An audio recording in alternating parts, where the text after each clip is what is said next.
Made it to a Friday. What is happening? Welcome into 104.5 The Zone. Hope you are off to a great start. We're very happy to have you here, Lucas and myself, until 1 o'clock. 615-737-1045 is how you jump in on the conversation. I mean, there's not a lot of room to wiggle, though. We got Ron Slay, we got Dianna Russini, we got Coach Mack. All three going to provide us with some great insights and analysis. I didn't know Slay was doing SEC Network games this weekend. Makes his debut on Saturday. Nobody told me. What the hell? Well, you don't listen. Don't listen to who? Anybody. Don't listen to you? Anybody. Oh, well, maybe that's something we work on. It's the off season. Time to regroup, reset.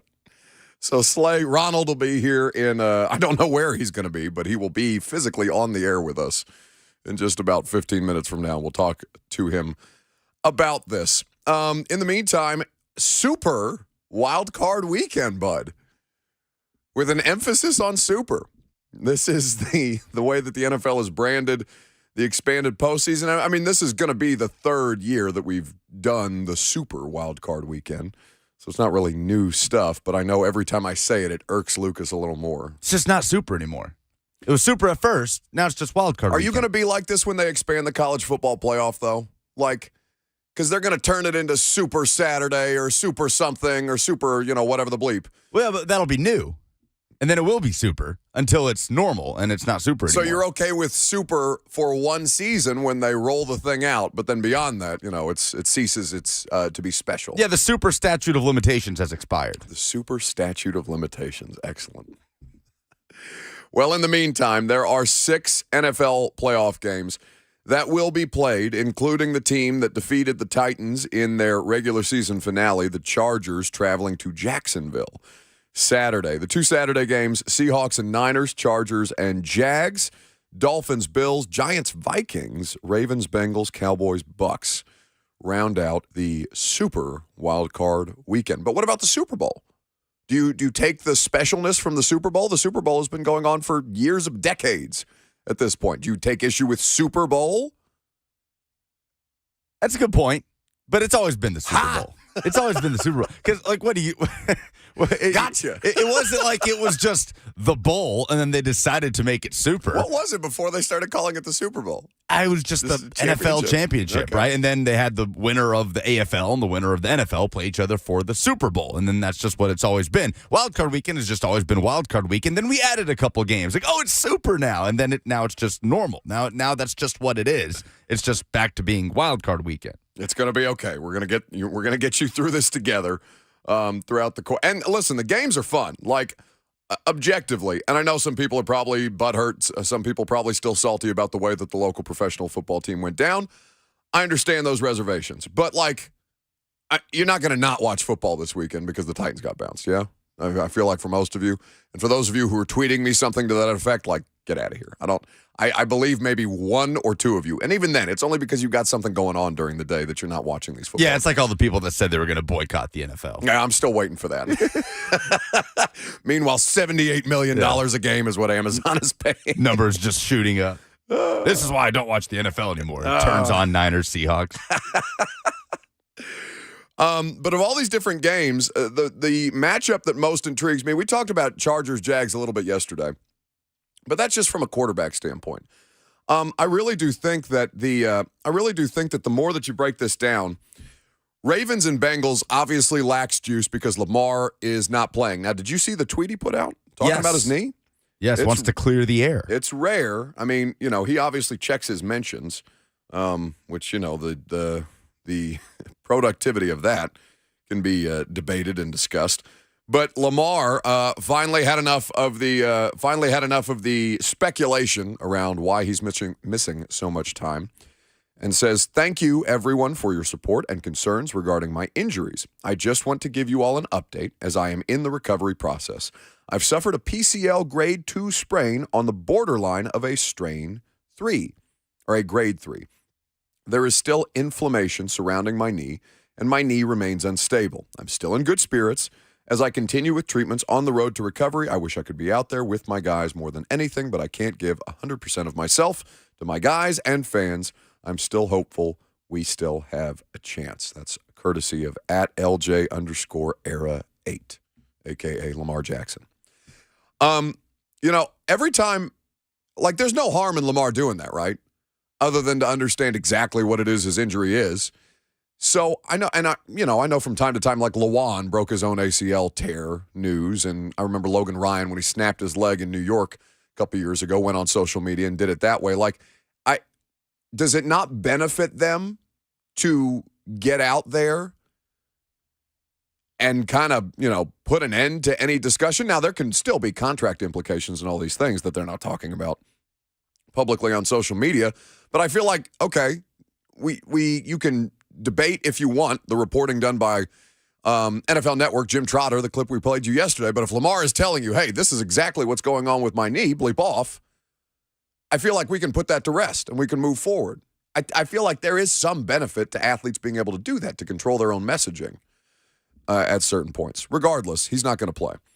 So the Ravens, in fact, they're not even the biggest underdog this weekend in your Superbook Sports app. Dolphins are plus 11 heading to Buffalo this weekend. Without Tua, Teddy technically still in play. It seems like they haven't officially ruled Bridgewater out last I've seen. Maybe there will be a determination today on that.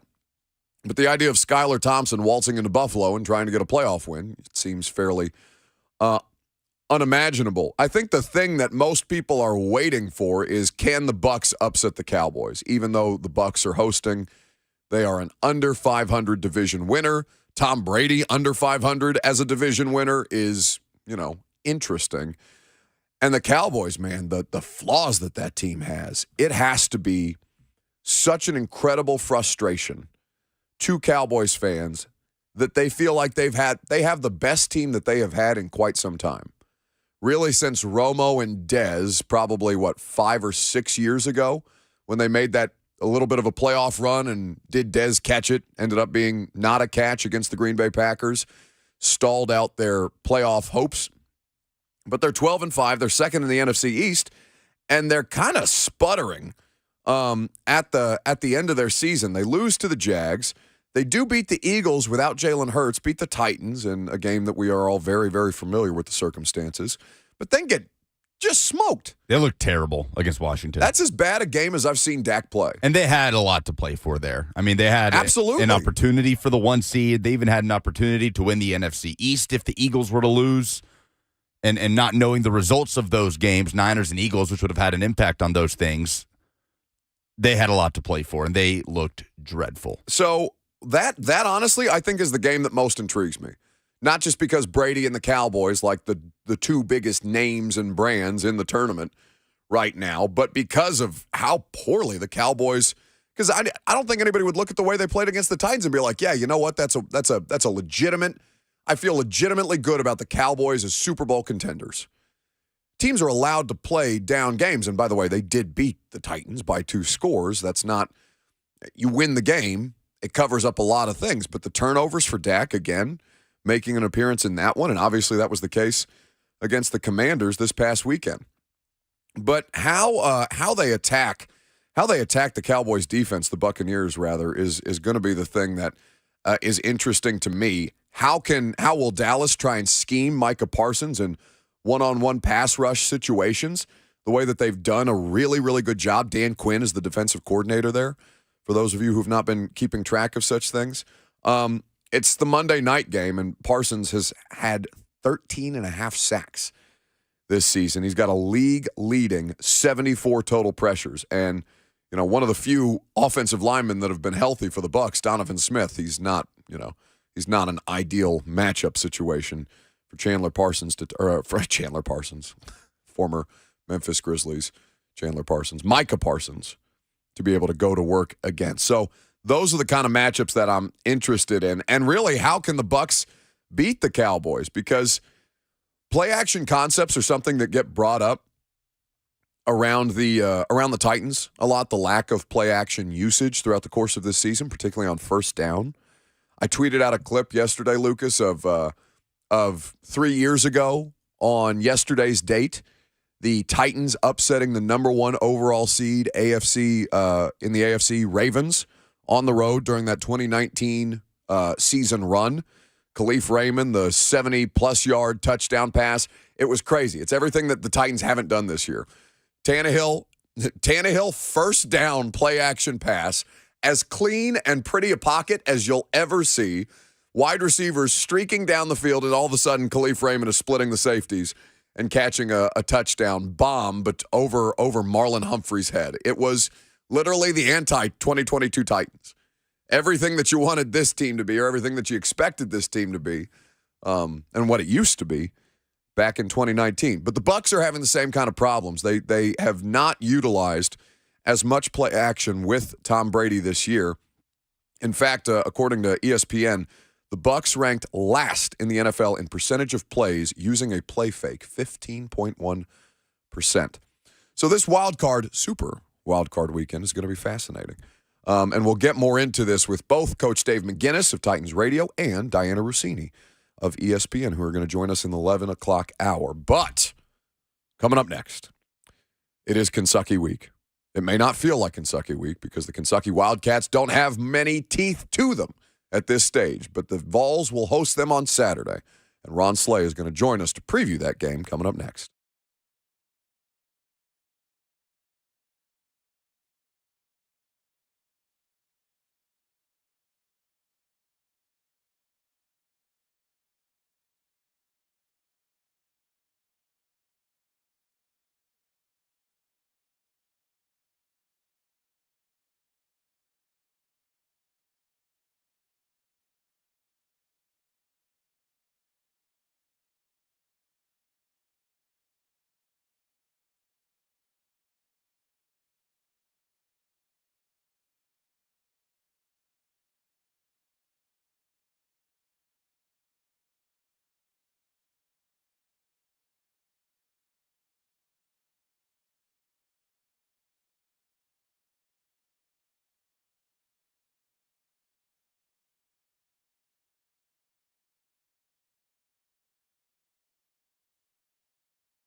It's a Friday. Get down on it. You got to. Those are the vibes. Kentucky and Tennessee squaring off at Thompson Bowling Arena this Saturday, tomorrow. As a matter of fact, this is a series that has been, slanted in favor of Kentucky for a long, long time, and it goes back. The history of this rivalry, February 16th, 1910. According to UTSports.com. So this next game is going to be interesting. Tennessee currently on a 2-game winning streak against the mighty Kentucky Wildcats, feeling less mighty as of late. The longest losing streak that the Vols have had against Kentucky, 20 games, the longest winning streak, 5 games across the history of this rivalry, currently 77 wins to 158 losses. So at what point does it feel like the tide has turned in favor of Tennessee? Now, Kentucky has obviously gone through, seasons that I think by their expectation, by their standard, are disappointing. No matter how many times they make the tournament, no matter how often they are competitive, at times dominant in the SEC. The Vols have really, really given them issues. And I think, you could probably pinpoint it most to Rick Barnes coming to Tennessee and kind of formulating the program and his image, and with the success that they've been able to have where recruiting is concerned. This is a situation that for the Vols, they've really found ways to kind of, be a needle in the side of the Wildcats. But this game in particular coming up, it's rare for you to look at a Kentucky basketball team, and they're not, by record, and you got to look at the teams that they've played, by record, they're like not the worst, but they've obviously underachieved by leaps and bounds so far this season, especially when you have the Naismith Player of the Year in Oscar Tshiebwe, who returns to school in ways that Kentucky basketball players hardly ever return to school that way. For his logic, I can't remember at the time, but retrospect is difficult to do, and you don't want to judge the guy for trying to make a difference at a university that he clearly holds dear. But like Lucas brought up 2 days ago, I believe it was, the comments that he was making to media about trying to get energy and just general care out of his teammates on the court, pride essentially. Because this is the main event. Kentucky's 10-6 right now, but they're 1-3 in conference. Tennessee, obviously, the number 5 team in the country, 4-0 so far in the SEC. Now, the thing that most intrigues me, Wildcat fans, and I know we have many in the audience, and you guys are good sports about the way that I rib your basketball team because you obviously know my allegiances. But it does feel like the Calipari, Kentucky situation is trending towards divorce. Now, it feels like that trend has been kind of bubbling underneath the surface for a couple of seasons now. And you always have a contingent, as there always is with passionate fan bases, and certainly that is Big Blue Nation. But you'll always have a contingent of them that are unhappy with anything but a championship. And that is the standard that Kentucky basketball holds itself to. But I do think that this, depending on how bad this loss is, because it does project in almost every scenario as a loss for Kentucky, I really do think that this is one of those things that could hasten, speed up a potential divorce between Calipari and Kentucky the further that we get into the season. I don't know that they're not going to make a change in season unless this thing completely goes to bleep. Yeah. But I do think that this is kind of it's almost a barometer for how far away you are in the SEC. And maybe Tennessee comes out the way that they did against Vandy, sluggish in the first half, turn it on in the second half. There's no guarantee that the Vols have a dominant performance, even though they're at home and even though this is a lesser opponent. Still probably the most talented team Tennessee will have faced this season. Kansas and Arizona would be up there, but I think on paper, Arizona is for sure. I think Arizona is probably the top of the heap right now, where that is concerned. But I do think that you're right. But this is a conversation we have with Kentucky, maybe not to this extreme, but this is a conversation we have with Kentucky a couple of different times during a season, it feels like, especially in the early going. Depending on the youth of the roster that Cal is trotting out there, okay, they just kind of need time to get together, learn how to play together. And as seasons wear on, by the time they get to the SEC tournament, they're a much more high-functioning version of themselves. Because Cal, no matter what you think of him, used car salesman or not, is a good basketball coach, a great basketball coach, and has had a tremendous amount of success in a variety of different places. The means by which he has his success, you can debate if you like. But if I'm willing to have an unbiased opinion about John Calipari, I would imagine most of you should be able to do that too. Well, we've seen these early season struggles, but that's the thing. They've come early season, like non-conference slate, when you have just a hodgepodge group of guys that have never played together and they got to figure it out. Oscar Tshiebwe called it the worst loss in Kentucky's history. South Carolina. After the South Carolina game. Yes. The SEC's worst team. Yes. And Kentucky has had, was it 2 years ago that Kentucky lost to Evansville? Your Evansville Purple Aces? Well, and who was the oh my God, the head coach? Yeah. He was a former Kentucky player. Yeah, and there was a very, very disgraceful situation, substance abuse and problematic situations on campus that led to him being forced to resign. Yeah. Well, Evansville beats Kentucky in Rupp Arena. Purple Aces, baby. Early season, meltdown in Lexington. But that team eventually figured it out, and they're obviously a contender by the time conference play rolls around. But this is a loss in early to mid-January when you're a few games into the SEC slate at home against what should be a team that will allow you the opportunity for a bounce-back performance in South Carolina. That Tennessee just beat 85-42 literally 3 days prior.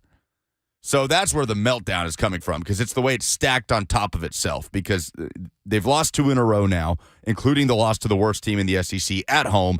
And then if that were to get capped off by a blowout loss at Tennessee, probably their biggest SEC rival, then things are not going to be good in Lexington. Walter McCarty was who the former Kentucky basketball player was on the Celtics staff for a while. That's who UE fired for inappropriate off-court behavior with members of the campus community.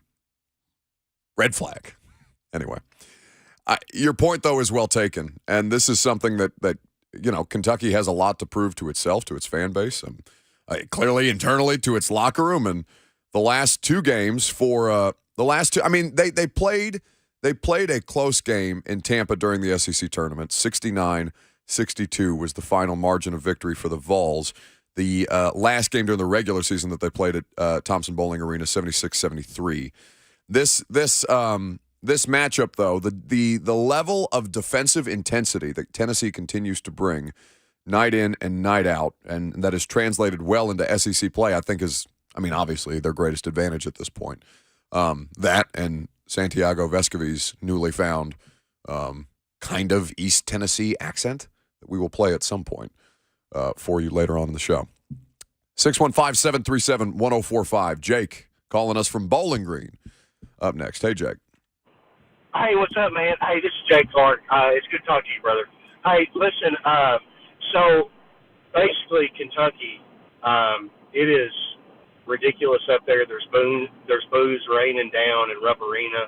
And honestly, I think that's been evolving for a couple of years. If you think back to the most recent memories, we've got the worst, the past 3 or 4 years, we've got the worst season in Kentucky history. Then we miss the NCAA because of COVID.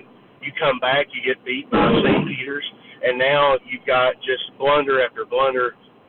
They're losing to South Carolina. People are really on Calipari, but I'm with you. Who are you going to get that's better than that? Number 1 for UK. Number 2, they're going down to knock. They're playing UT, who's great defenders, and they can't run an offense. It just seems like Kentucky's in shambles right now, and I don't know what to think about it. Thank you for the call, Jake. It's good to hear from you, brother.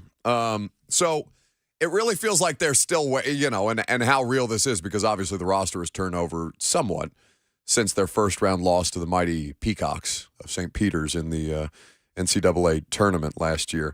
Because they had a nice season. heading into that tournament, like Kentucky, I think at the end of the January of last year, they were like 19-4. Yeah, it crashed and burned with the loss to Tennessee in the SEC tournament, and then the loss to St. Peter's. Because the only bad loss that I remember Kentucky taking last year was Notre Dame. Like Notre Dame, who was an objectively bad team at the time.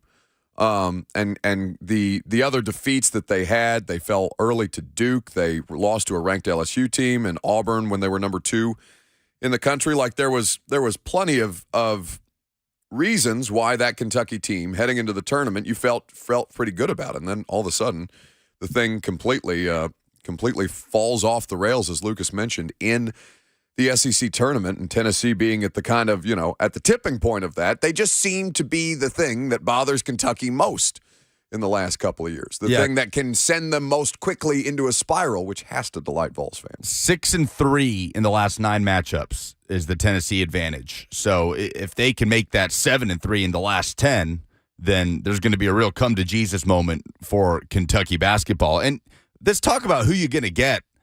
I feel like there's plenty of coaches out there that you can bring into Kentucky. I mean, Emmett in the YouTube chat says, go grab Sampson out of Houston. My God, the things I would do to get Kelvin Sampson back in my life. I miss him so much. I mean, what Nate Oates is doing right now at Alabama, you think he wouldn't pick up the phone from Kentucky? You think Kentucky wouldn't drop the bag for Nate Oates? I mean, obviously the Chris Beard conversation is no longer a part of this, but that would have been a part of the conversation before everything that happened with that. But there are plenty of coaches out there that would drop everything just to pick up the phone from Kentucky. And I heard Slade talking about it on 3HL as he's big-timing us here today.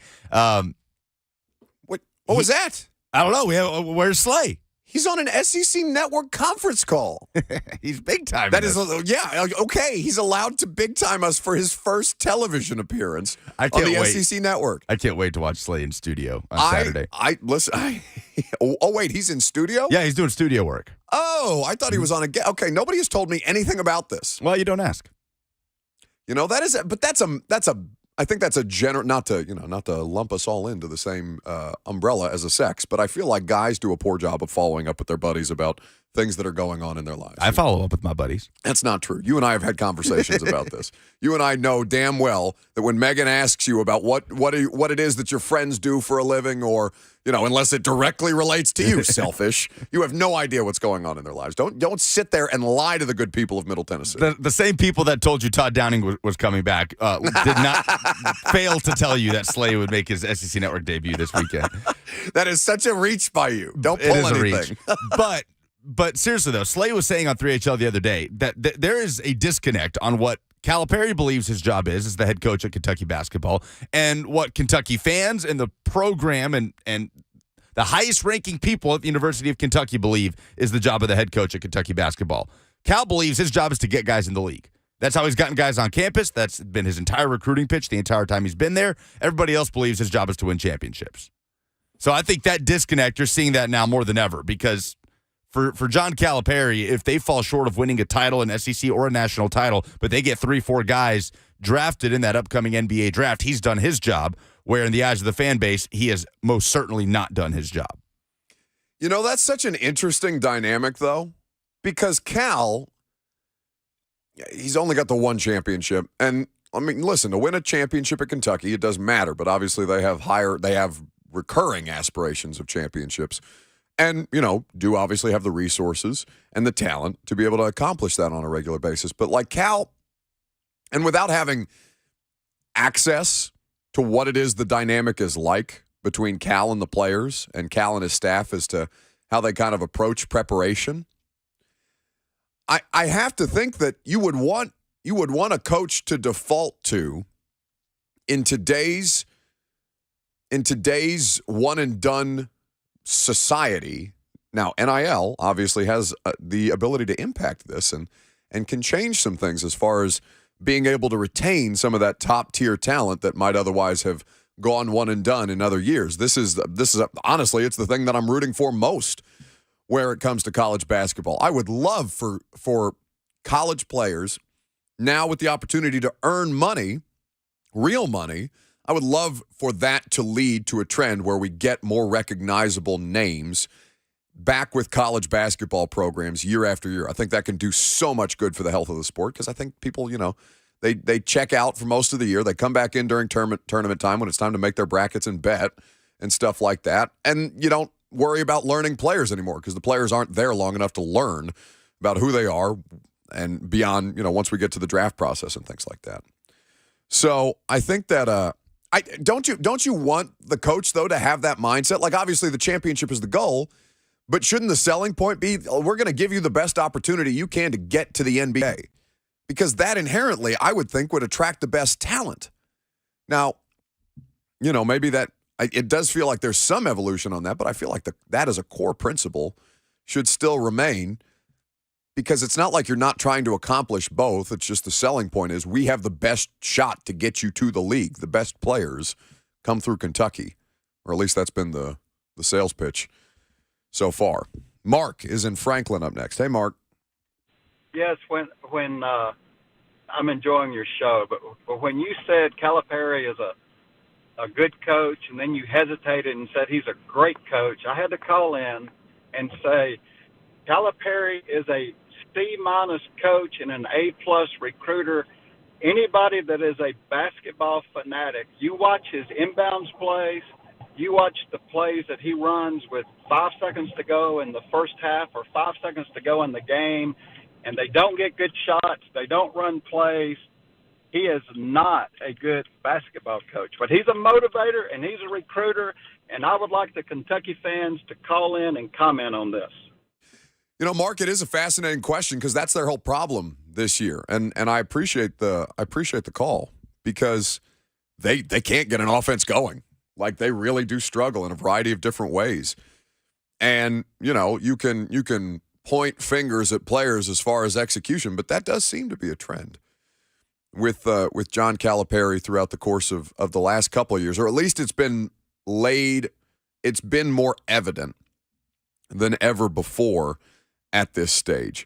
So for John Calipari and the University of Kentucky against Tennessee, you may end up losing the game at this point. I'm going to check the line. I haven't seen or I haven't looked at it just yet ahead of this game. This is probably, depending on the number, in favor of Tennessee. I'm definitely going to be interested in this.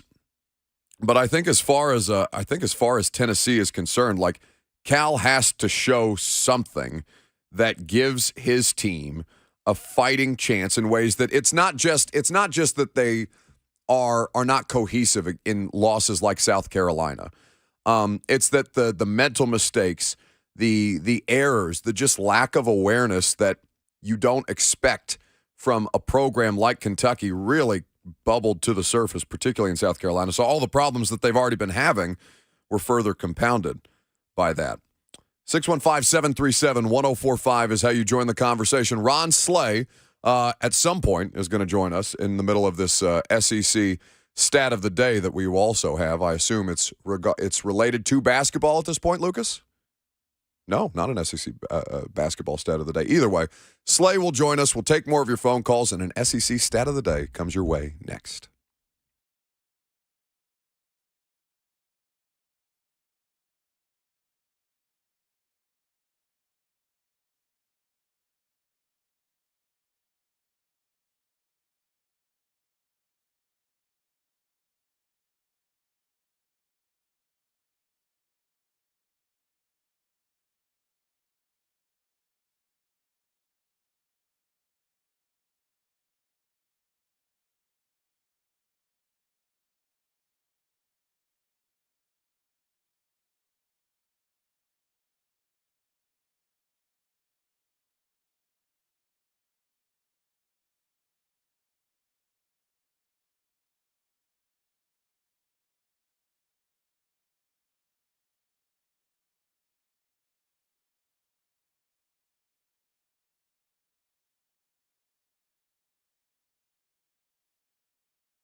All right. So when you get to a certain level of status, you get to big time people, I guess, as you see fit. Now, I thought that our relationship with Ronald Slay of 3HL, 3 to 6 weekdays, right here on 104.5 The Zone, the highly rated, highly acclaimed 3HL, I thought that we were above this in our relationship. And yet, Lucas says in my ear as we're doing the last segment, oh, Slay can't make it just yet. He's busy.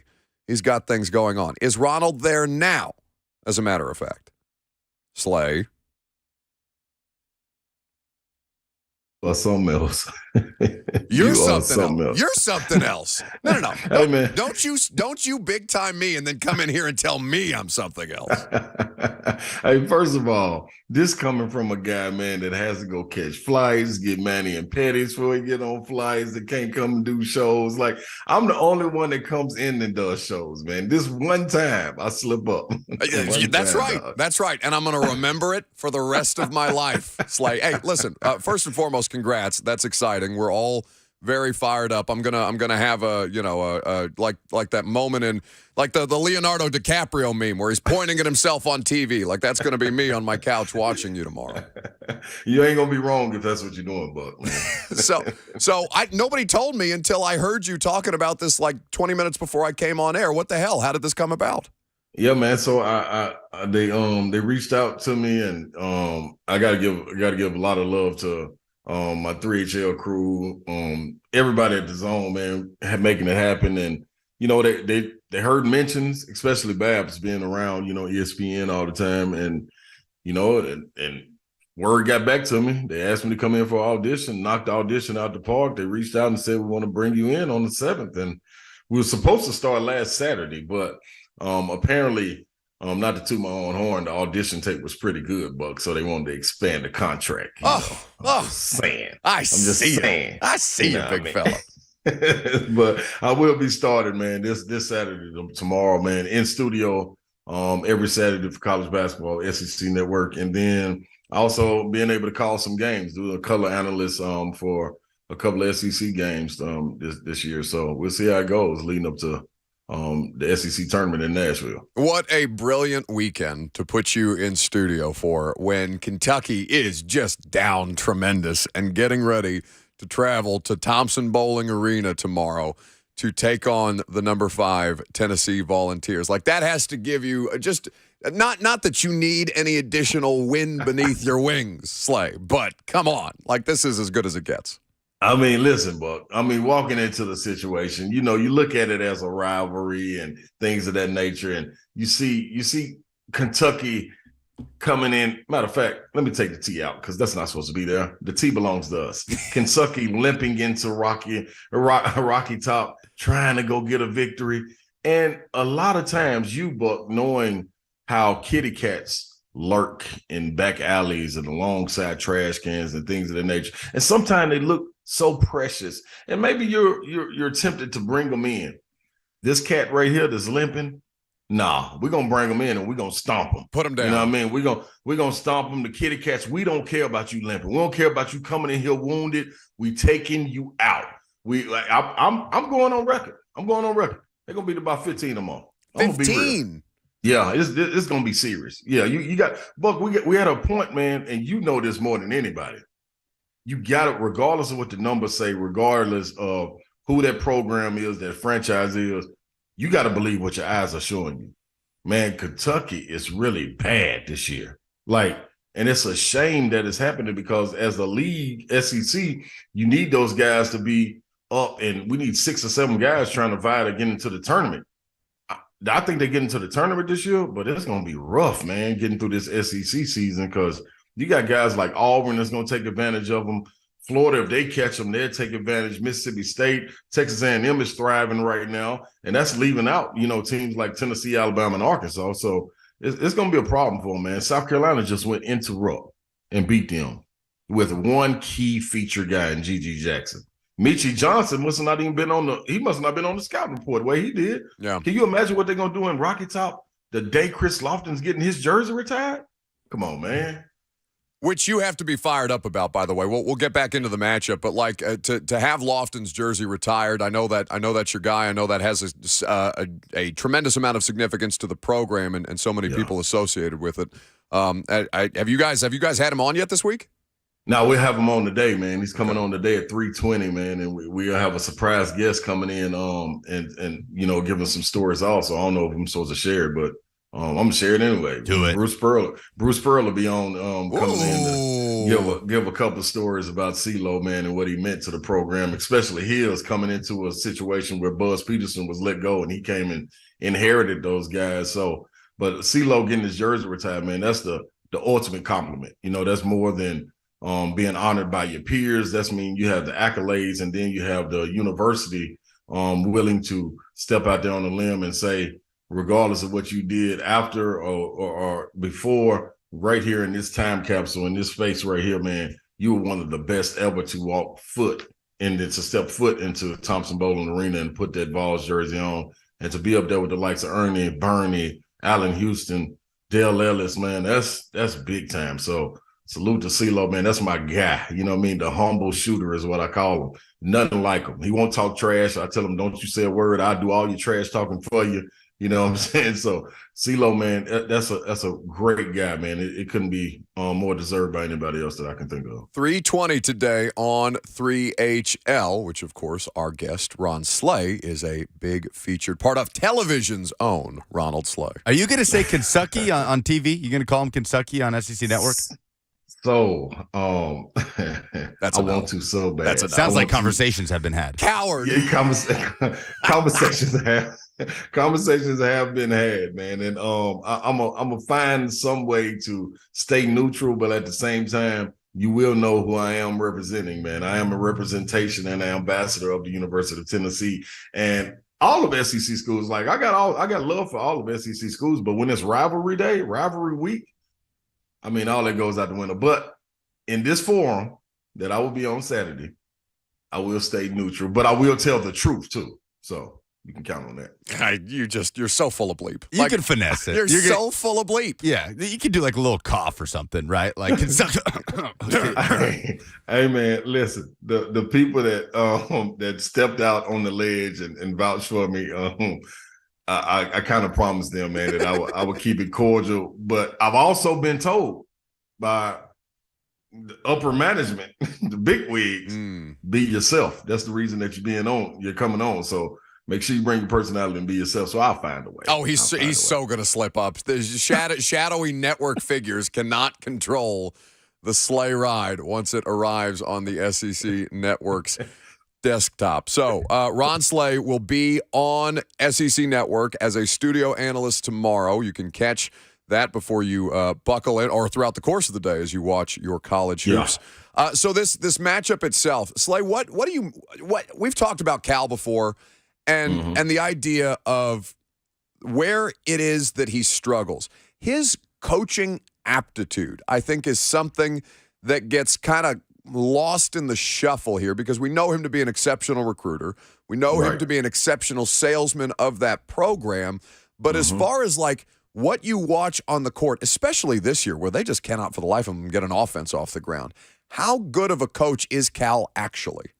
Man, I think Cal is a really good coach, man. Honestly, it's like at some point, though, you have to get somebody in to give you wrinkles to throw in, and you have to be open-minded to those wrinkles that are thrown in. I think he was able to finally replace losing his recruiters like Kenny Payne and those guys that went to Louisville, and replace them with a guy like Bruiser Flint, who's a hell of a recruiter. And you see that by getting the number one class coming in next year. But it's the basketball part, like a practice. He knows how to motivate. He knows how to make them work hard. He knows how to get them through things and make them come together. But now at this point, man, you got to have somebody sitting over there on that bench that's phenomenal with X's and O's. May not even be a people's person or a player's coach. But when he get in that film room and drawing up plays, X's and O's, he can do that. And then you need a guy like Cal to be able to go and translate that to the players so they can transfer it to the floor. That's lost right now. You're looking at what they're doing. It's a lot of one-on-one penetrating kicks. This is with a guy that's the player of the year and easily could repeat as the player of the year. His numbers have not taken a dip, so I think it's difficult to watch, man, because you know the talent that's out there. You got a high recruit, a 5-star guy like in Chris Livingston that's coming off the bench. Chris Livingston is a really, really good player, really a one and done type guy. He looks so lost out there. Like I can't believe it. I can't believe what I'm seeing. Cason Wallace is a guy that can get it done. Reeves is a guy that can get it done. Toppin is an NBA guy. Shebway, Savia Wheeler is a good point guard that can get guys involved. So Frederick is a guy that can come off and shoot. So you got all the pieces. What's missing? It's the scheme right now, man. It's the scheme. And then the difficult thing about it is how do you get that back after it's lost and so gone? That's why I'm saying you got to believe what your eyes are showing you. Even if they run off a couple of baskets, it's usually one guy that got hot and they're trying to ride that hot hand. But then the defense keys in on them, and everybody else is still watching. So they haven't gotten into a groove because they were riding that one guy. So I don't know what you do, man. I haven't seen Kentucky come out and press. That's strange when you got all these athletes that like to get up and run and get out in transition.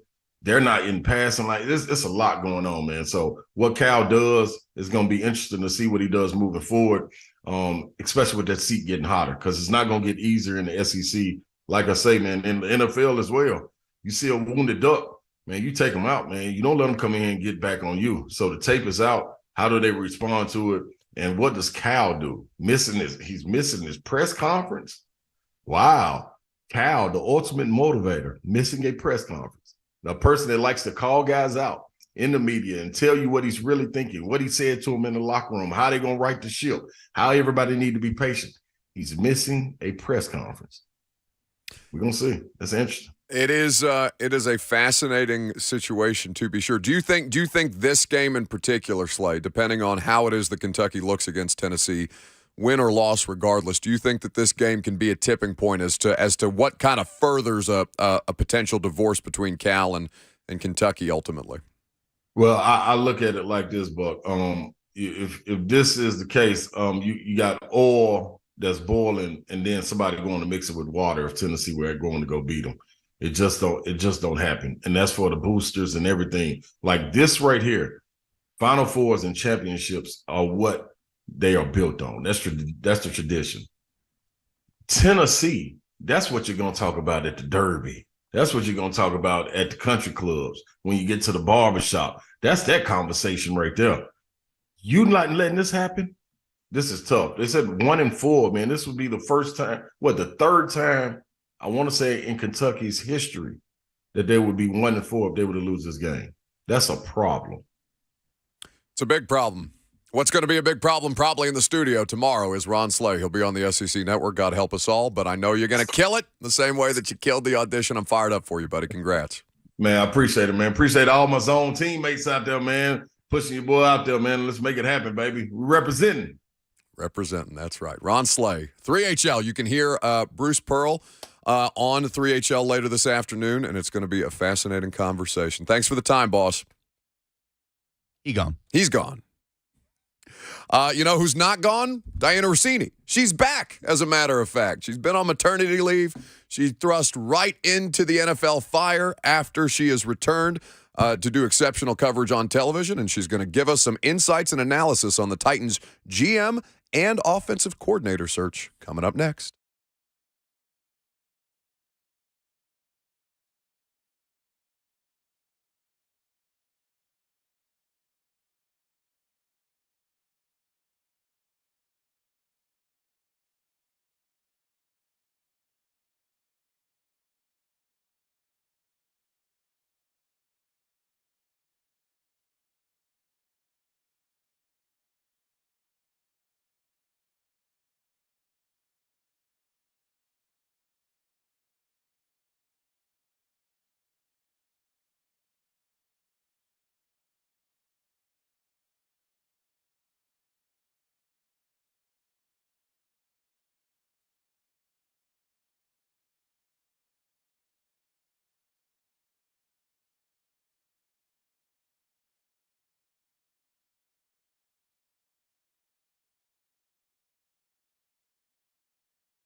It is 11:02. Good morning from the Superbook.com Sports Desk. I'm Lucas Panzica. The Nashville Predators finished out their road trip with a 4-3 loss to the Montreal Canadiens Thursday. They will return home tomorrow, hosting the Buffalo Sabres at Bridgestone Arena, a 7 p.m. puck drop. It is Wild Card Weekend in the NFL, kicking off Saturday at 3:30 in the NFC. Seattle visiting San Francisco. Saturday night, the Jaguars host the Chargers at 7:15. You can hear the Westwood One call of every game right here on The Zone. Number 5, Tennessee, unbeaten in SEC play, kicking off Saturday at 3:30, tipping off Saturday at 11 a.m. as they host a reeling Kentucky team that has lost 2 in a row. Tennessee legend Chris Lofton's number 5 set to be retired tomorrow at Thompson Bowling Arena. Vol Network coverage starts on The Zone at 10:30 for an 11 a.m. tip. For all your foundation repair and waterproofing needs, visit USSTN.com. Breaking news at once and your home for the Titans and Vols. This is 104.5 The Zone.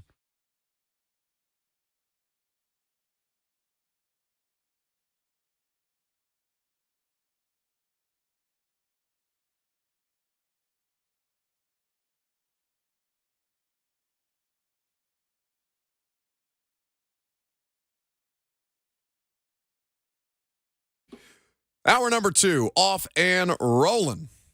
Big Friday energy. We're happy to have you here. We hope you're happy to be here. 615-737-1045. You can join the conversation at any point. Pivoting into some Titans and NFL discussion soon to be upon us, Dianna Russini of ESPN. We have not heard from her. Well, been talking to Dianna while she's been on maternity leave. But obviously you want to be respectful. The woman is now a mother of 2 small children. She's out here doing incredible journalism in her first week back, and we're looking forward to catching up with her as she gets ready to take off for Buffalo, I believe, tomorrow. She's going to be covering the Dolphins at the Bills for ESPN. And obviously, the thing that, beyond the NFL season and kind of what this playoff projects to be, Titans have a lot of questions around their circumstances, both as far as the general manager search goes and the offensive coordinator. One, eminently more likely to happen before the other in the GM search as those things continue. And we'll get her insights and analysis on that momentarily. I think that, as we kind of update you on these things as they come to pass, the latest with the general manager search at this point, the updated schedule, as it were, for the interviews that are going down. Ryan Cowden and Monty Ossenfort interviewed yesterday, the 2 internal candidates. The team is going to have Rand Carthen of the 49ers and Glenn Cook of the Browns interview today.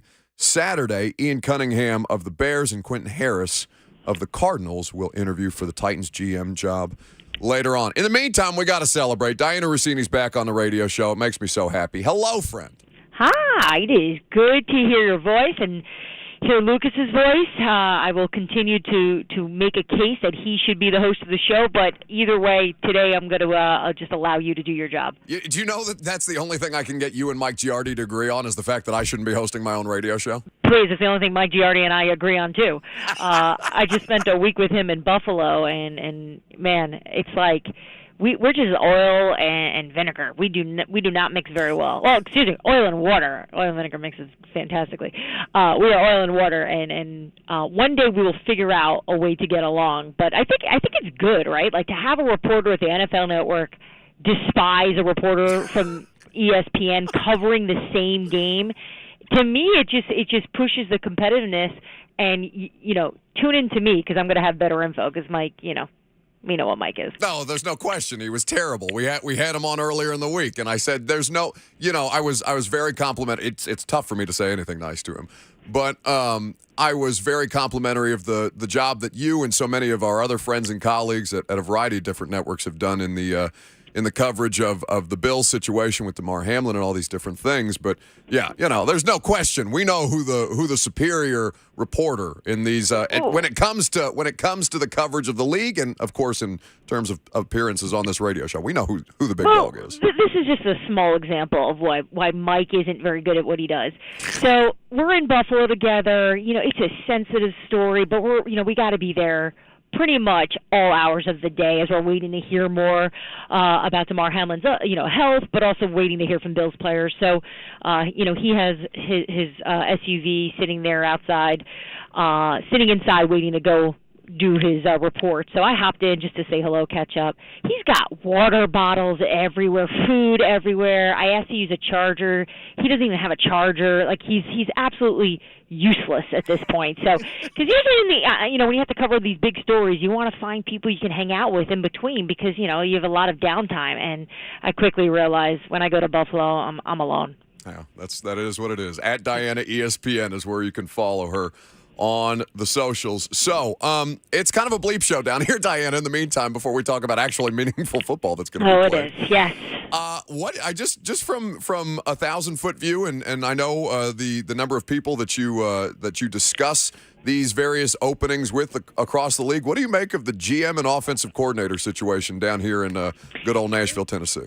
I'm still not fully sold on the firing of the offensive coordinator. I really thought they'd hang on, which I know Titans fans are listening, going, "What?"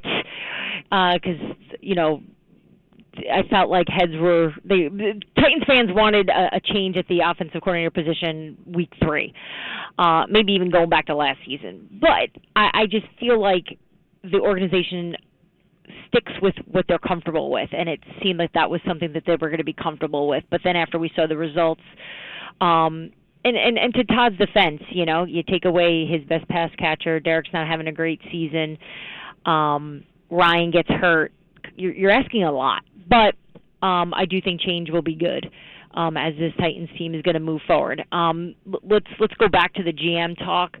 I think this is going to be a really interesting hire on what direction they go, and knowing that Mike Vrabel is going to have a lot of power, and it seems like he already does, and you can just look at the fact that John Robinson was fired and Mike Vrabel was not. That told you everything in terms of how ownership views who's the more valuable person in the situation.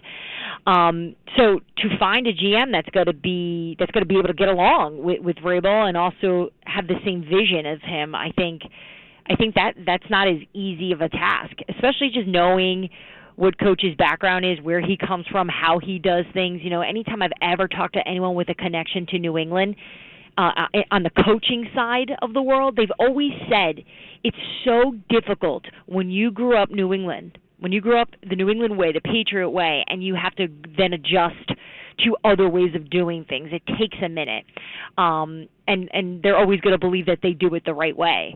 So I'm curious to see if there will be a New England connection. I don't know of anything or anyone that they're interviewing that does at this point. But I think Mike Vrabel finding someone that he can work well with that same mentality that he has and the type of players he's looking for. And I'm also interested to see if he's going to have any roster control. How much of a say will he have? I think that's going to be big. And if I'm a Titans fan, I want him picking the players he's coaching instead of him being given the players and then trying to find a way to coach them up. Okay, so there's a variety of different things there. I want to start though with the last point that you made about if you're a Titans fan, having Mike involved in the selection of the players or more involved in the selection of the players. I understand why that would be the case, but also the example of that most recently is a guy that Mike worked for in Bill O'Brien. And I know you can't translate the sins of one to another just because they worked in close proximity, but there's a lot of parallels, Dianna, to that situation that I look at. I'm like, I don't know how I feel about this entirely if I'm somebody who is of rooting interest for the Tennessee Titans. Yeah, no, and that is a fair comparison. That's a fair way to look at it. We saw what happened in Houston. But I think that there is also a strength in Vrabel with knowing what he is good at and what he isn't, and how much. Look at it this way: with John Robinson being there with him and bringing him in over the years, and Vrabel staying in his lane and allowing John Robinson to make all those decisions, tells you that Vrabel has the ability to not need full power and control. I don't see a world where this general manager comes in and is just a talking head and Mike is doing all the making all the decisions. Right. I don't. He doesn't as much as a leader and just determined person he can be. I think he knows his strength is football and the interactions with the guys. I think he's going to allow somebody to come in to take care of all the GM responsibilities. And I think it's going to be the word, I think you guys have all been hearing down there is a collaboration, right? And I think that's important. And I think that's good, by the way. A lot of the teams that I cover that have success, there is a lot of collaborations. Very rarely is it just one person making all the calls. At Dianna ESPN is where you follow her. Dianna Russini of ESPN here with us on 104.5 The Zone. Most interesting NFL job opening from a coaching standpoint is? Can I say one that's going to be open later? No, I'm just kidding. No. That would be amazing. What are you doing? I'd be coming in with some heat right now if I could name, the Dallas Cowboys right now if they were to lose this weekend, which, this is why the whole Sean Payton sweepstakes to me is so very interesting. Wait, but is that like a real thing? Like if they blow this to the Bucks this weekend, is there a real chance that McCarthy gets fired? I think he's in trouble. I do. Wow. I do think that if Mike McCarthy doesn't win, it's gonna come up. I don't think his job is 100% secure. Jerry has put together a roster that needs to go further than this weekend. And if they get bounced already, this can't be good. And look, this is not taking away from what Mike McCarthy's done this year because he's done some really good things. Sure. But if you see the way this team is slowly kind of digressed over the last few weeks, even against the Titans on that Thursday night game with Josh Dobbs under center and the Titans almost able to pull that off. I don't think I can't comfortably tell you right now that Mike McCarthy's job is safe. I think there's going to be a lot of questions if Dallas does not win over the weekend. But to me, I think the Arizona job is really juicy. It's really interesting. It has potential to be really good because there's also no GM there. So you're bringing in two new guys, which to me, as soon as I saw that Cliff Kingsbury was let go and Steve Keim is stepping aside, I actually thought Sean Payton immediately. Young quarterback, a mobile quarterback, a solid roster, and then he can bring in his own GM, a guy that he wants. Because if anyone's going to want, we talk about the fear of having all the power. That's the kind of organization Sean Payton's about to run, because that's what it was in New Orleans. It was Sean literally had his hands on every single detail of the New Orleans Saints, from what they put up on the jumbotron at the Superdome to which players were going to start. So that seems like a place where he can go in there and just take over. So to me, that's most interesting. But we will see. There, there is one that's coming that we're all going to go, whoa. Yeah. And by the way, all those Titans fans who thought it was going to be Tennessee's head coach, that seemed bizarre to me and wildly wrong, which we now see it's not happening. So, I mean, you get those tweets too then about Vrabel, obviously. All the time. It's actually like Dianna, make it make sense. I'm literally banging my head on my console in front of me. Like I don't know where, and I love them all very much, but the sense of entitlement that all of a sudden they have is crazy to me. It's not so much sense of entitlement. I think it's I feel for Titans fans in moments because it never feels easy. No win is ever easy. But I think what happens is, as soon as the game kicks off, Titans fans just assume that their roster looks like their competitors. And then they forget that actually it doesn't. It looks like a high school varsity team at times because of the injuries and just the different types of players, unfortunately, that haven't been able to go, or all the reasons, including some bad picks as well. We'll just call it what it is. Yeah. So, I feel and I have felt, but it was one of those things from afar and from covering other teams. I just kept thinking, you guys have no idea how bad it could be, and that if Vrabel did wind up getting axed, he would have a job, as Rob Ryan famously said, before he even walked out the door. So, there are people. In fact, I've had conversations over the last week or so about this, with talking about Coach of the Year. You wind up falling down a wormhole of conversation about coaches, and he is considered to be a top 3 coach in the league. Yeah. So that would be nuts for the Titans to move on. You're in Buffalo again this weekend. The Dolphins at the Bills. Sunday, a noon kick.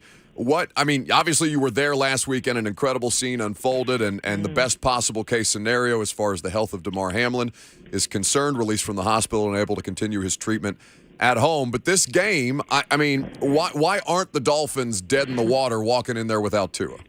Well, here's the thing. They've actually had success in the passing game against Buffalo, but they also ran it all over them in the first half the last time they played them.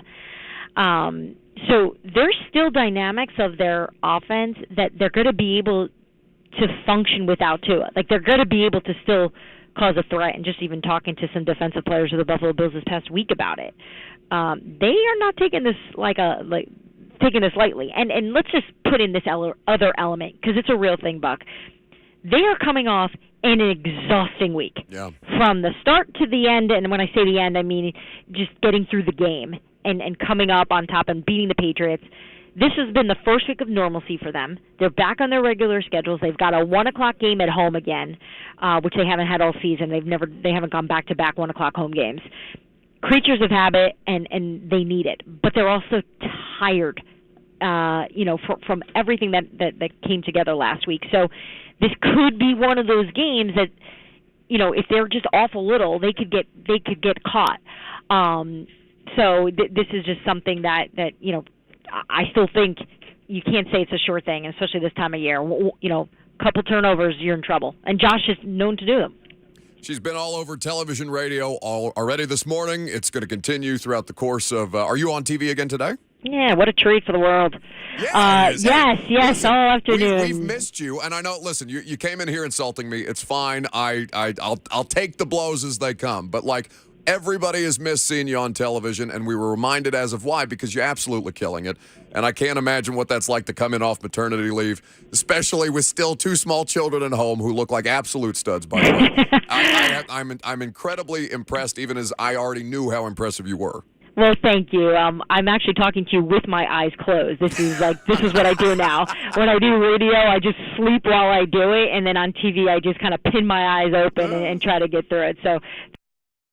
Oh, the line dropped. What happened? You hang up on Dianna? No, I would never. Oh, it's okay. I'll text her. Coach Mac coming up next.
Friday music. That means Coach Mac. Coach Dave McGinnis of Titans Radio is on the line with us. He's presented by Farm Bureau Health Plans. The best in the business for over 75 years is Farm Bureau Health Plans. Let them take care of you the way that they take care of so many Middle Tennesseans. Mac, what's happening? How you doing today? Man, I'm great, brother. I'm fired up for a big weekend of football, and just sad that we will not be partaking. Yeah, I mean, it's kind of unusual. We've been to playoffs every year since I've been back here doing the radio, so this is an unusual time. I've got a little bit more time to start digging in on. I'm going to the Senior Bowl, of course, going to the Combine. So this had a little bit. That's what I'm doing now is digging into these college players, because that's the next thing that we will be doing is doing all of this draft talk, and then of course the big draft show that Titans Radio will have the three nights of the draft. So I'm working on what I can work on. So no Sports USA calls for you this time around? Westwood One's doing the playoffs. That's right. Okay. Well, in the meantime, we will look forward to exceptional draft analysis from Coach Dave McGinnis. So, Mac, obviously you've been talking about this all week long. It's been a tumultuous week. But the thing that I think I want to talk to you most about is just as far as, whatever comes of the offensive coordinator search, whomever they end up deciding on, this roster and the players that they currently still have under contract, there is still a philosophical it still lends itself to the philosophical approach of how much of a focal point is going to be on running the football. And I think there is an overcorrection from fans when it comes to, the desire for wholesale change as opposed to trying to maximize what it is that this team does just at a higher level. Well, yeah. I mean, what you want to do is put together the best roster that you can. And, you say running the football. Everybody runs the football in this league. Some just run it better than others. Some run it fewer than others. And some start trying to run it and can, and some then run it and, because they can't throw it. So, I mean, you want a balance of what's going on. There's never been anybody, especially lately, that's been you can't just do it one way. But you start looking at the teams that are still alive in the playoffs, and you have to be able to have a balance. And then what comes with that too, you start looking at the teams that are in the playoffs. They're the ones that are fortunate enough, because we've seen it. Except last year with the Titans, they were the anomaly, playing 91 players and still being the number one seed in the league. That's never happened before. So you find teams that have health, and then they also have a good balance when you talk about offense. And so I think it's a little bit too simplistic to say, you're going to get somebody that's going to just run the football, or you're going to get somebody that's just going to open it up and spin it down the field, with five wide.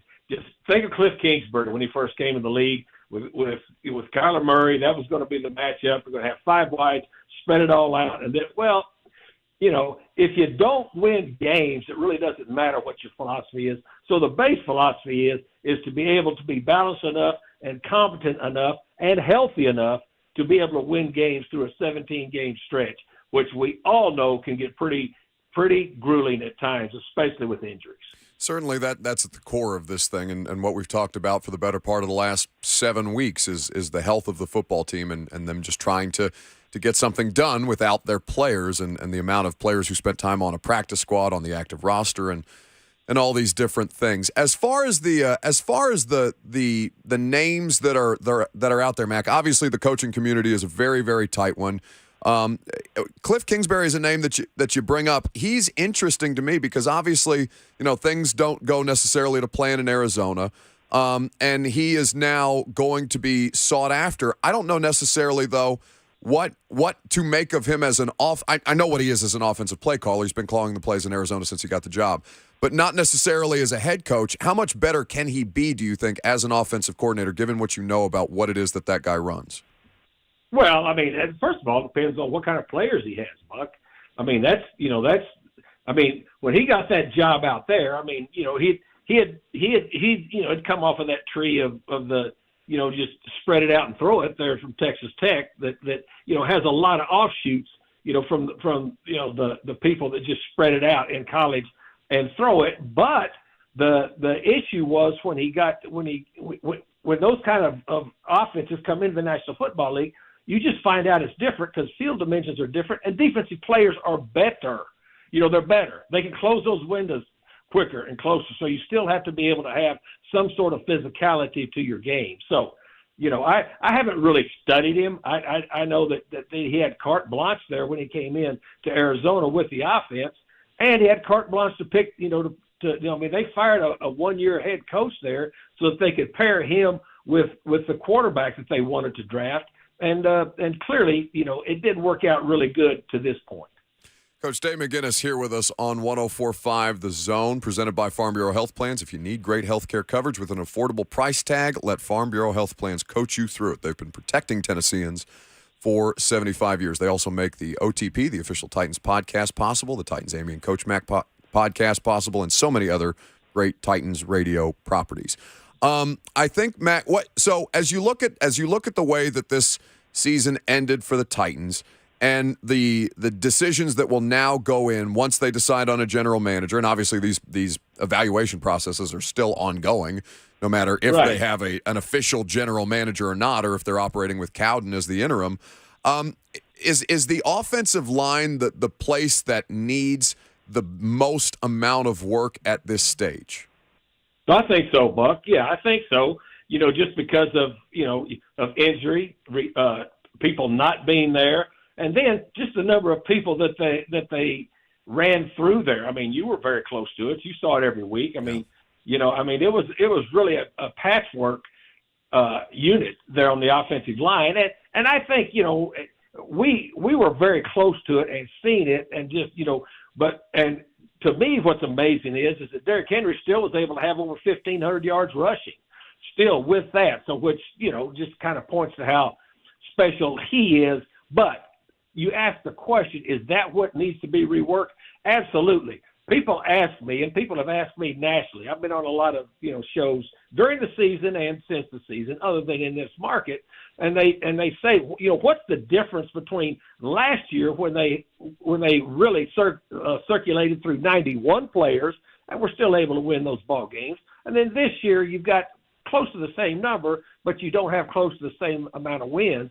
And I quickly point to the fact that both sides of the line of scrimmage last year were not decimated in whole as they were this year, both the offensive front and the defensive front. And the other thing is that last year, winning 12 games, your starting quarterback was healthy the whole time, played the whole time. This year, when you lose your starting quarterback and you couple it with losing both sides of the line of scrimmage as deep as they did going into it, I mean, that's a problem. How much when you look at the work that Josh Dobbs did, and I thought he acquitted himself very, very well. I mean, obviously the objective is to win the game, Mac, but I mean, I think he spent a total of like 17 days here with 2 NFL starts, his first 2 NFL starts, and one of them essentially being a playoff game. The need, though, across the league, and I'm not just speaking specifically to the Titans, the need, though, to be able to have a better backup quarterback situation in an expanded NFL regular season the way that we've had the last 2 years, it feels like it's never been more important than it is right now.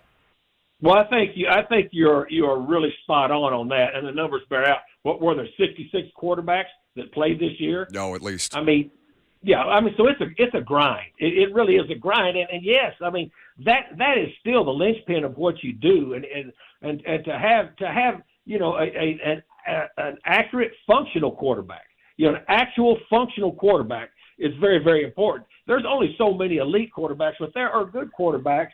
But there are also, teams that are still looking to even find a functional quarterback. So the answer to that is absolutely yes. Let's narrow it down and go to localize with what Josh Dobbs did. I thought Josh Dobbs acquitted himself very well, Buck.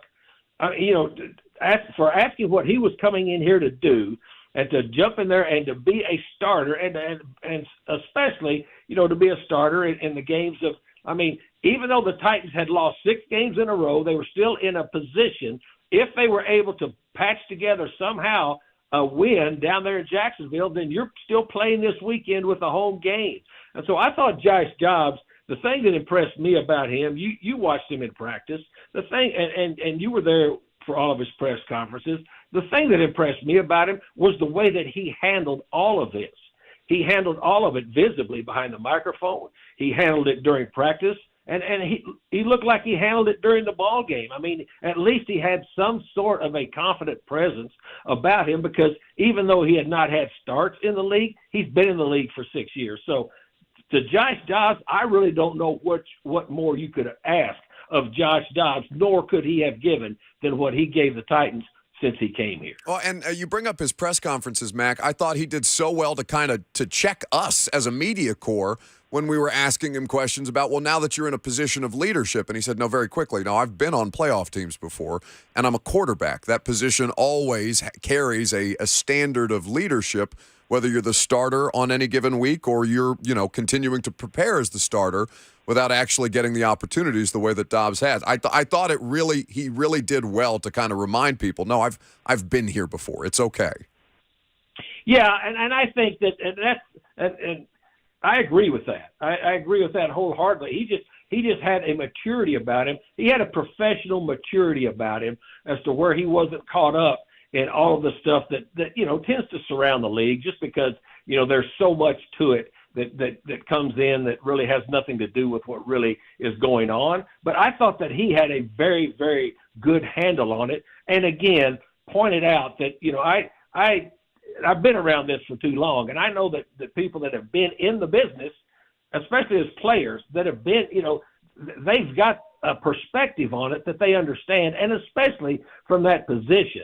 And I said early on, he wasn't just kept with those teams for 6 years because they just liked having him around. He brought something to the organizations where he was, and he prepared as a starter, every time that he was at those organizations. And so I was impressed with him. But I thought that he was very realistic too. He said, hey,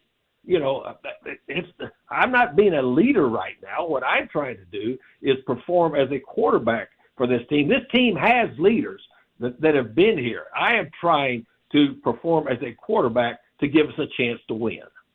6 playoff games on the board for Wild Card Weekend, Super Wild Card Weekend, as a matter of fact. 3 of them divisional rematches, Mac. I know that I'm sure there's more than one answer, but from a chess match standpoint, what kind of jumps out to you as the one you're most intrigued to watch? Well, I mean, as far as, first of all, I'm going to watch all of them. Yeah. I'm going to watch all of them, but I'm watching all of them a little bit disconnected because, when you're in it, you want to be in it, right? But I'm watching it. I think the Jacksonville Chargers game has a lot of interest to it for me, just to see what's going on because both of those football teams, we played both of them. And without our full complement of players, and I thought we're in a position in both of those ball games, even without a full complement of players, of having to be able to beat those people. So it's going to be interesting to me to see. To me, the Chargers have kind of been just hanging on all year, as to where Jacksonville has been really, they're one of the healthier teams in the league, and they've been improving kind of week to week to week, and they've gained some not only maturity, clearly, with true NFL coaching down there, but they've also gained confidence. I mean, they've got a good football team personnel-wise, because they've been drafting so high for 5 years because they've been so bad. So now, I mean, I think especially playing at home and seeing the atmosphere that Jacksonville had when we were down there, which we haven't seen down there for a long time. You were there. You were right there in the booth with us, to start that pregame. That's an interesting matchup to me. As a man with an exceptional head of hair, loser in this game should have to shave their head, right, Herbert and Lawrence? No, I think both of them will probably not have to be subjected to that, Buck. That's pretty harsh. I know you shaved your head one time, but you came out of it all right. It came back. Thank God. I was worried. Coach Dave McGinnis there with us on 104.5 The Zone. Mac, have an exceptional weekend. I always appreciate the time, brother. Buck, look forward to talking with you during the off-season on this draft stuff. Here we go. Here we go. That's right. Coach Dave McGinnis of Titans Radio with us on 104.5 The Zone. Mac does have an Mac is one of the few people that gives me hair envy. Now, Lucas and Robert, honestly, both have, pretty good heads of hair. Are your friends going bald the way that mine are? I have so many friends losing their hair. It gives me anxiety. A couple. But like full on like balding, or are we just talking like receding hairlines or maybe the odd, just thinning at the top? No, I've got some buddies that are getting there. on the crown. It's scary. It keeps me up at night. Either way, good analysis there from Coach Dave McGinnis. 615-737-1045. You can join our conversation at any point. Something that has kind of gone under the radar in all of our offseason discussions now that we are in the offseason for the Titans and for the whole of college football, the lack of action around the college football coaching carousel. And one big domino that has the ability to change all of that. We'll get into that coming up next.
Welcome back to the show.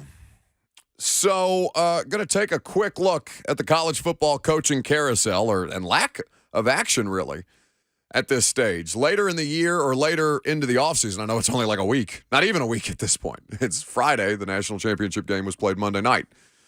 But it does feel like we are fairly, far along in the process without there being substantial dominoes that have fallen. Before we do that, though, Lucas, you told me in my ears we came back that we have a Tennessee quarterback transfer portal update. Breaking Vols news on 104.5 The Zone.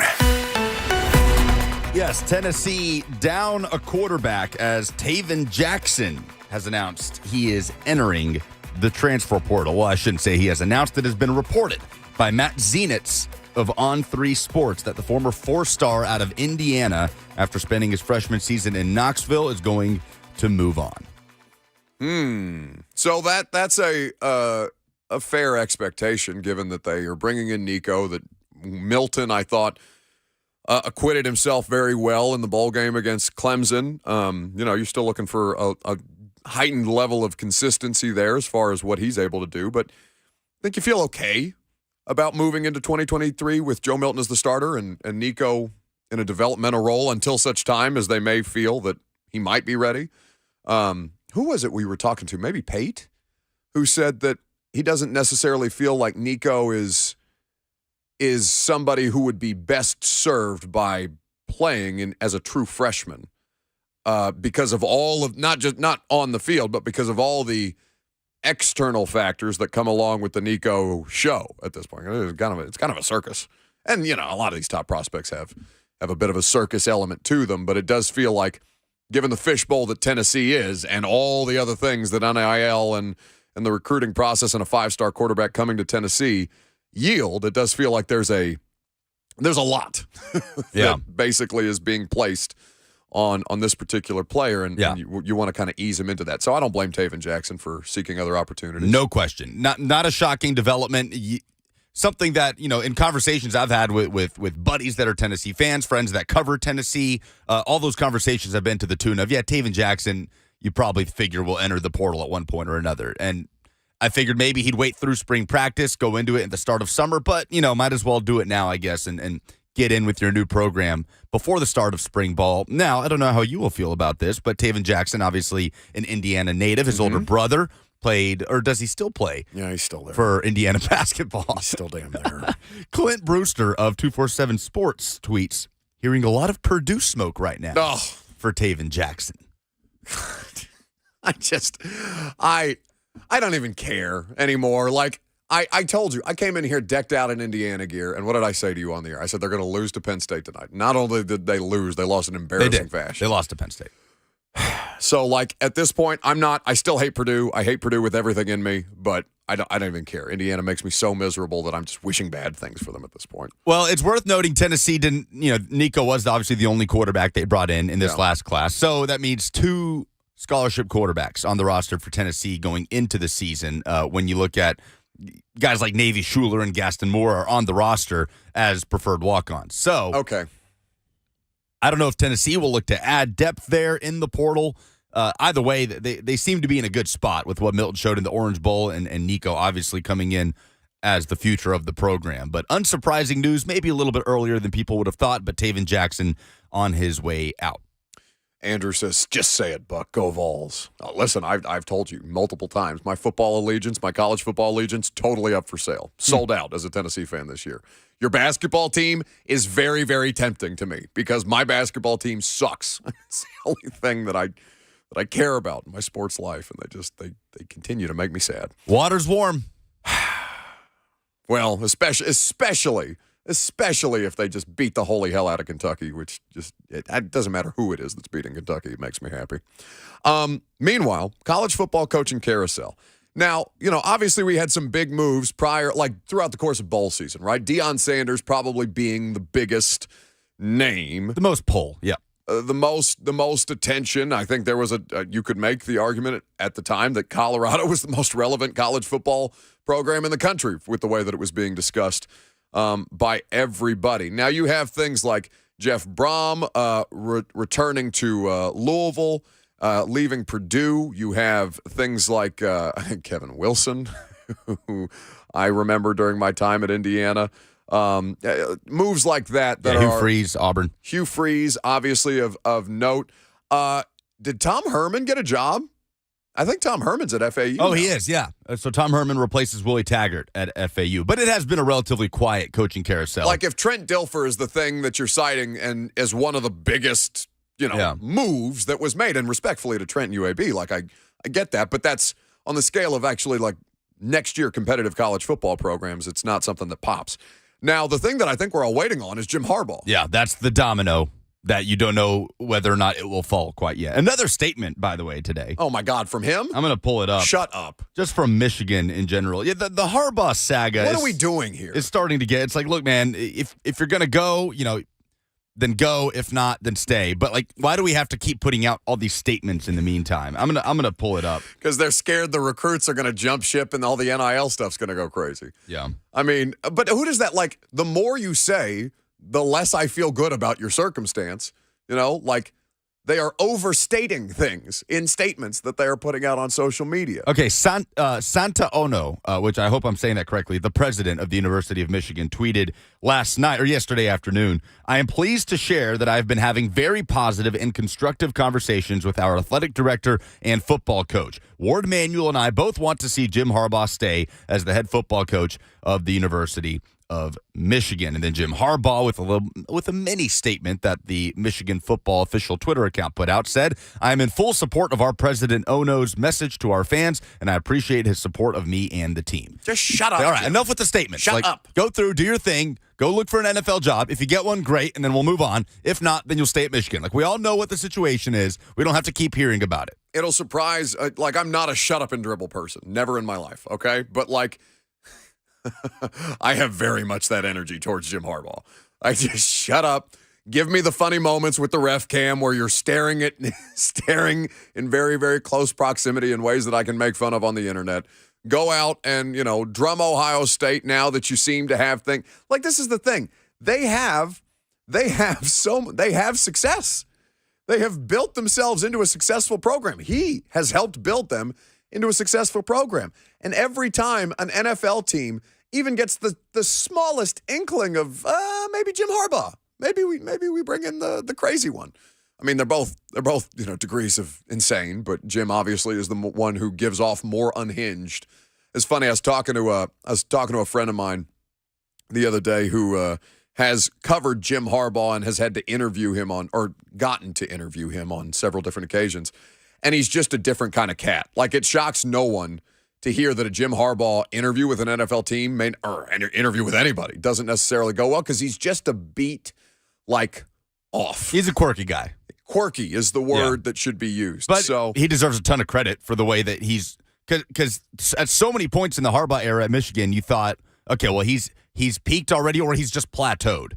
And the way he's done it these last 2 years, staying true to their brand of football, and they haven't recruited with Ohio State and the Georgias and the Alabama. They really haven't.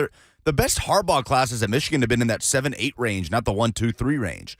So the fact that they've stuck with that and still managed to become back-to-back Big Ten champs, getting into the playoff and beating Michigan back-to-back years is really, really commendable. What they can do beyond that, without improving recruiting across the board, is a whole other conversation. But it is clear what Jim Harbaugh wants, so let's just let it play out. We don't need any more statements. We get it. You want him to be your football coach, and we know he wants to coach in the NFL. Everybody knows the situation, so let's just let it play out. So we're like 2 weeks from the Senior Bowl at this point and about a month from the Combine. So, like, NFL teams are going to have their head coaching situation nailed down before then, at minimum. I mean, he's going to get interviews. I just don't think there's necessarily the energy to hire Jim Harbaugh at this point, given what we all understand the experience to be. 615-737-1045. Join the conversation at any point. Let's talk about, with Wild Card Weekend on our doorstep, who are the true Super Bowl contenders? Get into that next. I'm Buck Rising. It's 104.5 The Zone.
It is 12:03. Good afternoon from the Superbook.com Sports Desk. I'm Lucas Panzica. It is Wild Card Weekend in the NFL, kicking off Saturday at 3:30 in the NFC. Seattle visiting San Francisco. Saturday night, the Jags host the Chargers at 7:15. You can hear every Wild Card game, the Westwood One call, right here on The Zone.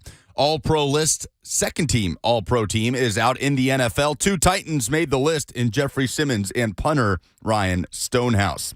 Tennessee football quarterback Taven Jackson has reportedly entered the transfer portal. Jackson was a 4-star prospect out of Indiana that came to Tennessee in the class of 2022. And in the hardwood, the 5th-ranked Vols, unbeaten in SEC play, hosting a reeling Kentucky team that has lost 2 straight. Tennessee legend Chris Lofton's number 5 will be retired at Thompson Bowling Arena tomorrow. Vol Network coverage starts here on The Zone at 10:30 for an 11 a.m. tip. For all your foundation repair and waterproofing needs, visit USSTN.com. Breaking news at once on your home for the Titans and Vols. This is 104.5 The Zone.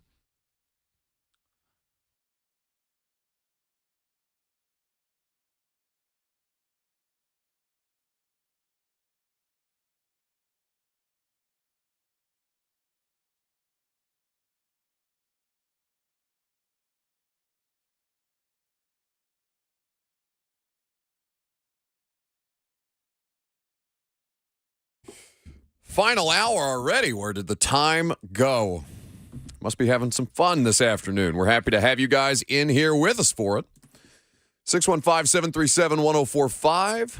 Robert, Lucas making it go. Happy to have you guys here as always.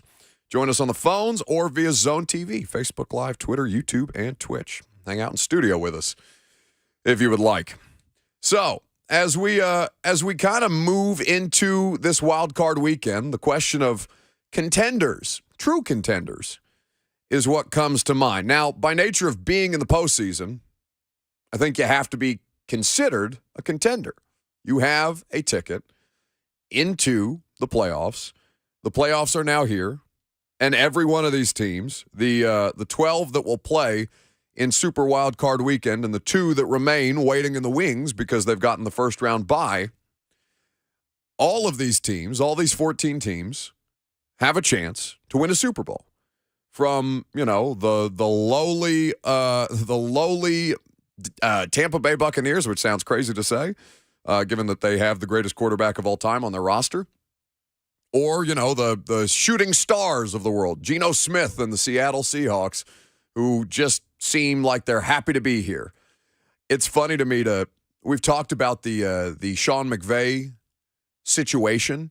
We haven't really spent a ton of time on it because it's, obviously doesn't directly affect the Titans or anything like that. But the fact that Sean McVay is 36 years old and burnt out, and then you look across the other sideline this past Sunday at Pete Carroll, who's in his 70s and just, full of life and bouncing around and happy to be there and the whole thing. It's just an interesting kind of parallel between those two people. It's almost kind of like when Blaine and I talk about the Titans locker room having a little bit of juice after the loss to the Cowboys, and Blaine looking around and being like, but they lost. Like, what are they talking about? What do you mean there's additional energy in there? It just almost seems like a generational thing. But as we await these games to take place, Seahawks, Niners, Chargers, Jags, first up tomorrow, starting at 3:30 Central Time. Among these 14 teams, who are actually the ones who you could see playing in a Super Bowl at this point? We're going to weed through some of those here in just a second, but first to the phones. Chris is in Portland up first. Hey, Chris. Hey, I just wanted to make a comment about the frustration in Jim Harbaugh and what you're seeing and hearing on the radio and TV, but this is the same thing that happened a few years ago with Nick Saban. He did it a couple times to negotiate a better contract with his university. That's what Jim Harbaugh is doing now. Well, I mean, I'm certain that posturing isn't irrelevant to this conversation, but it does seem, Chris, that he consistently is trying to get back into the league. No? Well, it did last year with Minnesota, but this year he is playing his cards that are dealt him, and I understand how it's different now with the NIL and all the other recruits. But he's just got them where he wants them in a better contract. He negotiated his contract last year or 2 years ago, and took less money, and now he's proven himself, and he's trying to get that money back. That's all I'm saying. No, I think, listen, Chris, nobody in that position takes a pay cut the way that Jim Harbaugh does. Not in the world of college football. I mean, Lucas could speak better to this than I can, but like, I mean, when I saw that 2 years ago, I was honestly shocked. Honestly, one, that they even asked him, two, that he did it. And Michigan is a job that comes with a lot of pressures. It's, it's the closest thing. Michigan, Ohio State, they're the closest things to like the pressure cookers that an SEC football program is at this point. But from the standpoint of Harbaugh, there's always some degree of posturing from a money standpoint that goes into this, especially when the job of a college football head coach has never been, I feel like it's never been more demanding with all the different things that you're now having to take into account. Oh, no question. Like the month of December alone, it is absurd. Greg Sankey was talking about this the other day. He's like, we can't keep doing this. It's not sustainable. The transfer portal, the early signing period, bowl practices, all crammed into the month of December. Coaching, making staff changes, having to hire assistants after guys depart for new jobs. It is insane. Now, and this is an important note just because of what the caller brought up. I had forgotten that so Harbaugh was asked to take a pay cut in January of 21. And then in February of last year, they restored his annual compensation to its previous level. That's a detail that I don't remember being a part of the conversation, but it was reported by the Detroit Free Press a little less than a year ago. So he was scheduled to receive at least, or is currently scheduled prior to this last season, $41.68 million over the next 5 years if he completes his contract, and did make $8.05 million in 2022. So the average value of his initial deal, even after the pay cut, $8.34 million. So he's being compensated as one of the highest paid college football coaches out there. He's got the pedigree. He's at the institution that has the finances to do so. But, if he actually is trying to worm his way back, and worm sounds derogatory. Jim Harbaugh is somebody who deserves legitimate consideration, so let me not say worm his way back into the NFL, but to wiggle his way back into the NFL, if that is in fact what he's looking to do, it's not like Michigan isn't taking care of him. Now, can he hit him over the head with, we'd lost in the playoff, but we've been to the playoff in back-to-back seasons now, pay me more? Sure, you make that argument. And, maybe he'll change in his next statement that he inevitably puts out on social media. Maybe it'll change from expects to be the Michigan head coach to will be the Michigan head coach, and a little more definitiveness around that. Contenders, though, in the NFL. True contenders now that we've reached the postseason. I think that when I look at this, I'm kind of looking for like this year's sweetheart, right? This year's Cincinnati. And they don't really pop off the screen to me other than Miami, but without Tua, I feel Dianna Russini laid out a good case for Miami and Buffalo this weekend. And I don't think there's any way for us to be able to quantify the level of mental and physical exhaustion that the Bills have been through in the past 2.5 weeks. I mean, that is a really real thing that, none of us can truly answer other than once the players get out on the field and we see if there's any tangible effect from that. Now, if it is to such a degree, the mental and physical exhaustion that Skylar Thompson is able to get one over on them at home, it's a little bit of it's a bigger stretch than anything else. Can I say that Tom Brady and the Bucs are the team that most strike me as like the sweetheart? The sweetheart? Get out of here. No way. But why not? Because I think it's Brock Purdy. Yeah, it's probably Brock Purdy. But the Niners, like, they're not calling their offense any different without Garoppolo. That's the thing. Like, Brock Purdy's running the San Francisco 49ers like offense. It's not like when the Titans lose Tannehill and you got to drop Malik Willis in there. Like, they're running their offense. I haven't seen, and smarter football people than I, Cosell and I talked about this. I can't remember if it made the podcast or if this was just an off-air discussion. But basically the idea that, they're out there running the offense. Like, there has not been a substantial drop-off in how much of the playbook Kyle Shanahan has been using with Garoppolo as opposed to what he's been doing with Brock Purdy. It's basically the same thing. So, I mean, he is an incredible story, but I don't think anybody's looking at San Francisco right now because it's not like they've dropped off. It's not like they've been languishing. They're still the number 2 seed in the NFC. Yeah, and I think you are right to a degree about Brady because it went from people hating Brady and the Patriots to I feel like now people are enjoying just marveling at Brady. If Tom Brady were to go on any sort of Super Bowl run, like even an NFC championship run at the age of 45, I think people will enjoy just sitting back and marveling at that, and as opposed to what it used to be when he was with the Patriots. Until he wins it. Until you let him bleep around and win it again for his 8th damn Super Bowl, theoretically. But, I mean, I don't know that I could make a better case for underdog that has a legit chance than Tampa Bay, just by nature of the quarterback. Tom, when he had time, and listen, they lost to the Falcons last week, and they lost to Desmond Ridder. So the idea that they're just going to be able to handle the Cowboys at home is no sure thing. But the more that I look at the Bucs, and Ryan Jensen, their starting center, who's been out the entire year, looks like he may be available in the coming weeks. Same could be said of Rashawn Slater, the stud left tackle for the Chargers. The biggest issue for Los Angeles has been pass protection. If they get their left side ironed out, it makes a world of difference, even though that guy, I don't think has practiced since week 3. So these are the kind of things that you keep an eye on moving forward. But I think if I had to rattle off contenders, you have to include the 2 number 1 seeds, right? The Chiefs and the Eagles are Super Bowl contenders, truly. But when I go through the rest of these teams, the Niners with Brock Purdy, I think the Cincinnati Bengals right now, the Bills and the Bucks.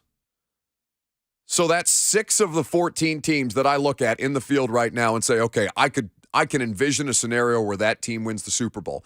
The next closest on like your lower seeded darlings list, we're going to give you coming up next. We'll also take your phone calls. Who are the contenders in this NFL postseason? Truly the contenders now that we've whittled down the field to 14 and 12 specifically in this wild card weekend. I'm Buck Rising. It's 104.5 The Zone.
So, NFL wildcard weekend about to be underway tomorrow. Looking forward to.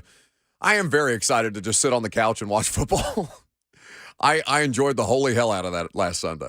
And obviously there was hugely impactful games on the television, and it started with the Bills and the opening kickoff return by, I'm blanking on the running back's name. Hines. Naheem Hines. It was that as an individual experience alone was tremendous, but it was really enjoyable to just watch Red Zone for the first time in quite some time. But these games now obviously have great consequence as we move into the single elimination portion of the football season. And a note that Robert, I think, had sent to our group text or our group chat with a reminder. Postseason football this year, if a game goes to overtime, both teams are now guaranteed to get possession of the ball, even if the team with the ball first scores a touchdown. Basically the Bills and Chiefs rule from that AFC. Was that the divisional round last year, but where it was just insane. And, they went back and forth the whole time, and Josh Allen never got a shot at it because the Chiefs were overwhelming that way. That was a rule change that was approved by ownership this past offseason and now goes into effect for this postseason. I had completely forgotten about that. As had I, honestly. And it's a good reminder. That's courtesy of Ari Myrov at My Sports Update.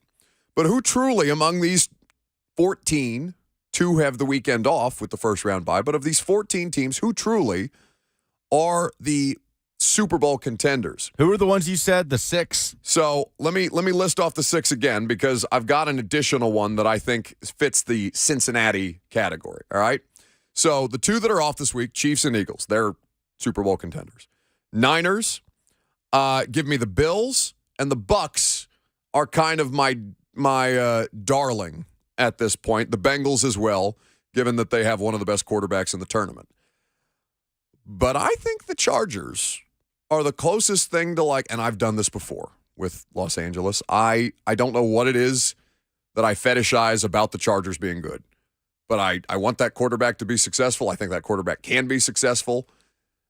They're a fun team roster-wise. And then your boy Staley, who, by the way, had just the weirdest Week 18 of all time with the amount of he had Austin Eckler and Justin Herbert out there playing in a game that had zero consequence as to their playoff positioning.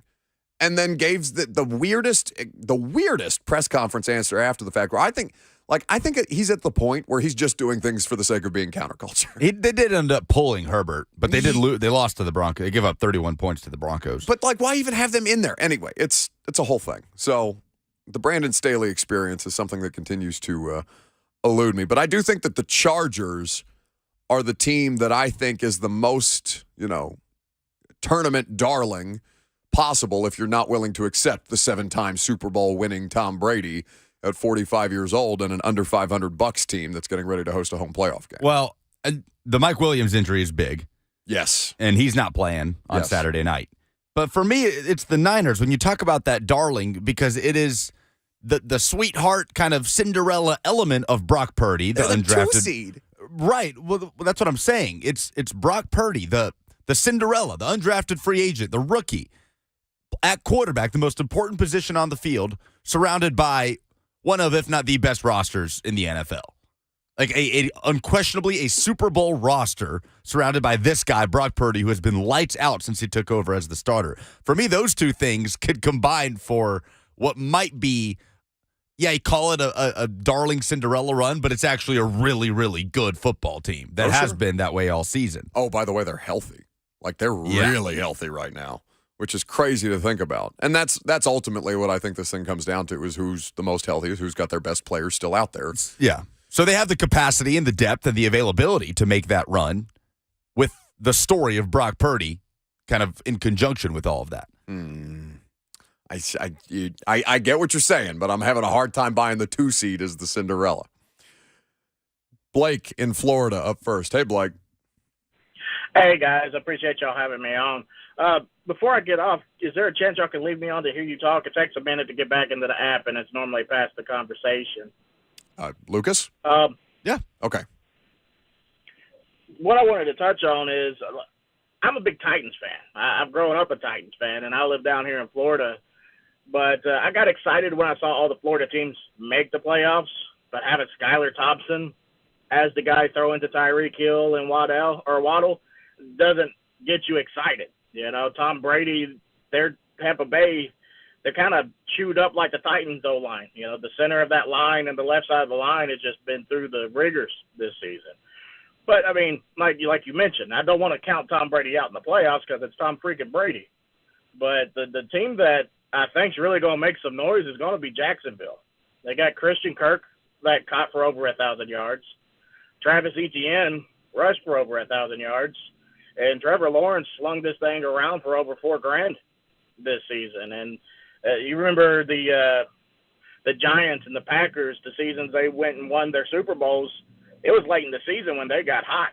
And Jacksonville's rocking and rolling right now since November. But Trevor Lawrence, though, like, what do I make of him after that game? Because I don't want to, and thank you for the call, Blake. You kept him on hold? Okay, because I almost hung up on him. He did not do much to help the Jags beat the Titans. Now, I thought that the Titans did well to kind of heat him up in the second half. They were bringing additional pressure. Ultimately, the turnovers were disastrous, and that's the thing that kind of tipped the balance. It's the only lead that the Jags had in that game. The Titans were 2 minutes and 51 seconds away from making the playoffs, from winning their third straight division title, and then, a very well-timed blitz by Jacksonville, forced a fumble, caused a scoop and score situation, and gave the Jags their first and only lead of that game. But Trevor Lawrence he threw a touchdown pass. But for the most part, he was pretty up and down in that game. And, maybe it's now an anomaly as opposed to the couple of weeks that he had been playing coming into that game. I thought he'd looked consistent. I thought they'd done well to get him in rhythm, get him comfortable. And he has the opportunity, both he and Herbert, now in the tournament. I mean, there are 9 quarterbacks under the age of 30 in this thing, this postseason at this point. So we're getting a lot of fresh faces. And by the way, that includes Tyler Huntley, who may not even play. It also includes Anthony Brown, who is the Ravens' third-string quarterback, who may have to start. And Skylar Thompson factors into this as well. But for Herbert and Lawrence in particular, the opportunity for them to prove something, I can't say much about the Jags. They've just gotten here, and they're riding high, and they have a good football team. They've got real players on the defensive side. They've got legitimate skill position players. And I thought the offensive line did better than I expected it to, certainly against the Titans pass rush that was very, very underwhelming for the first half of that Week 18 contest.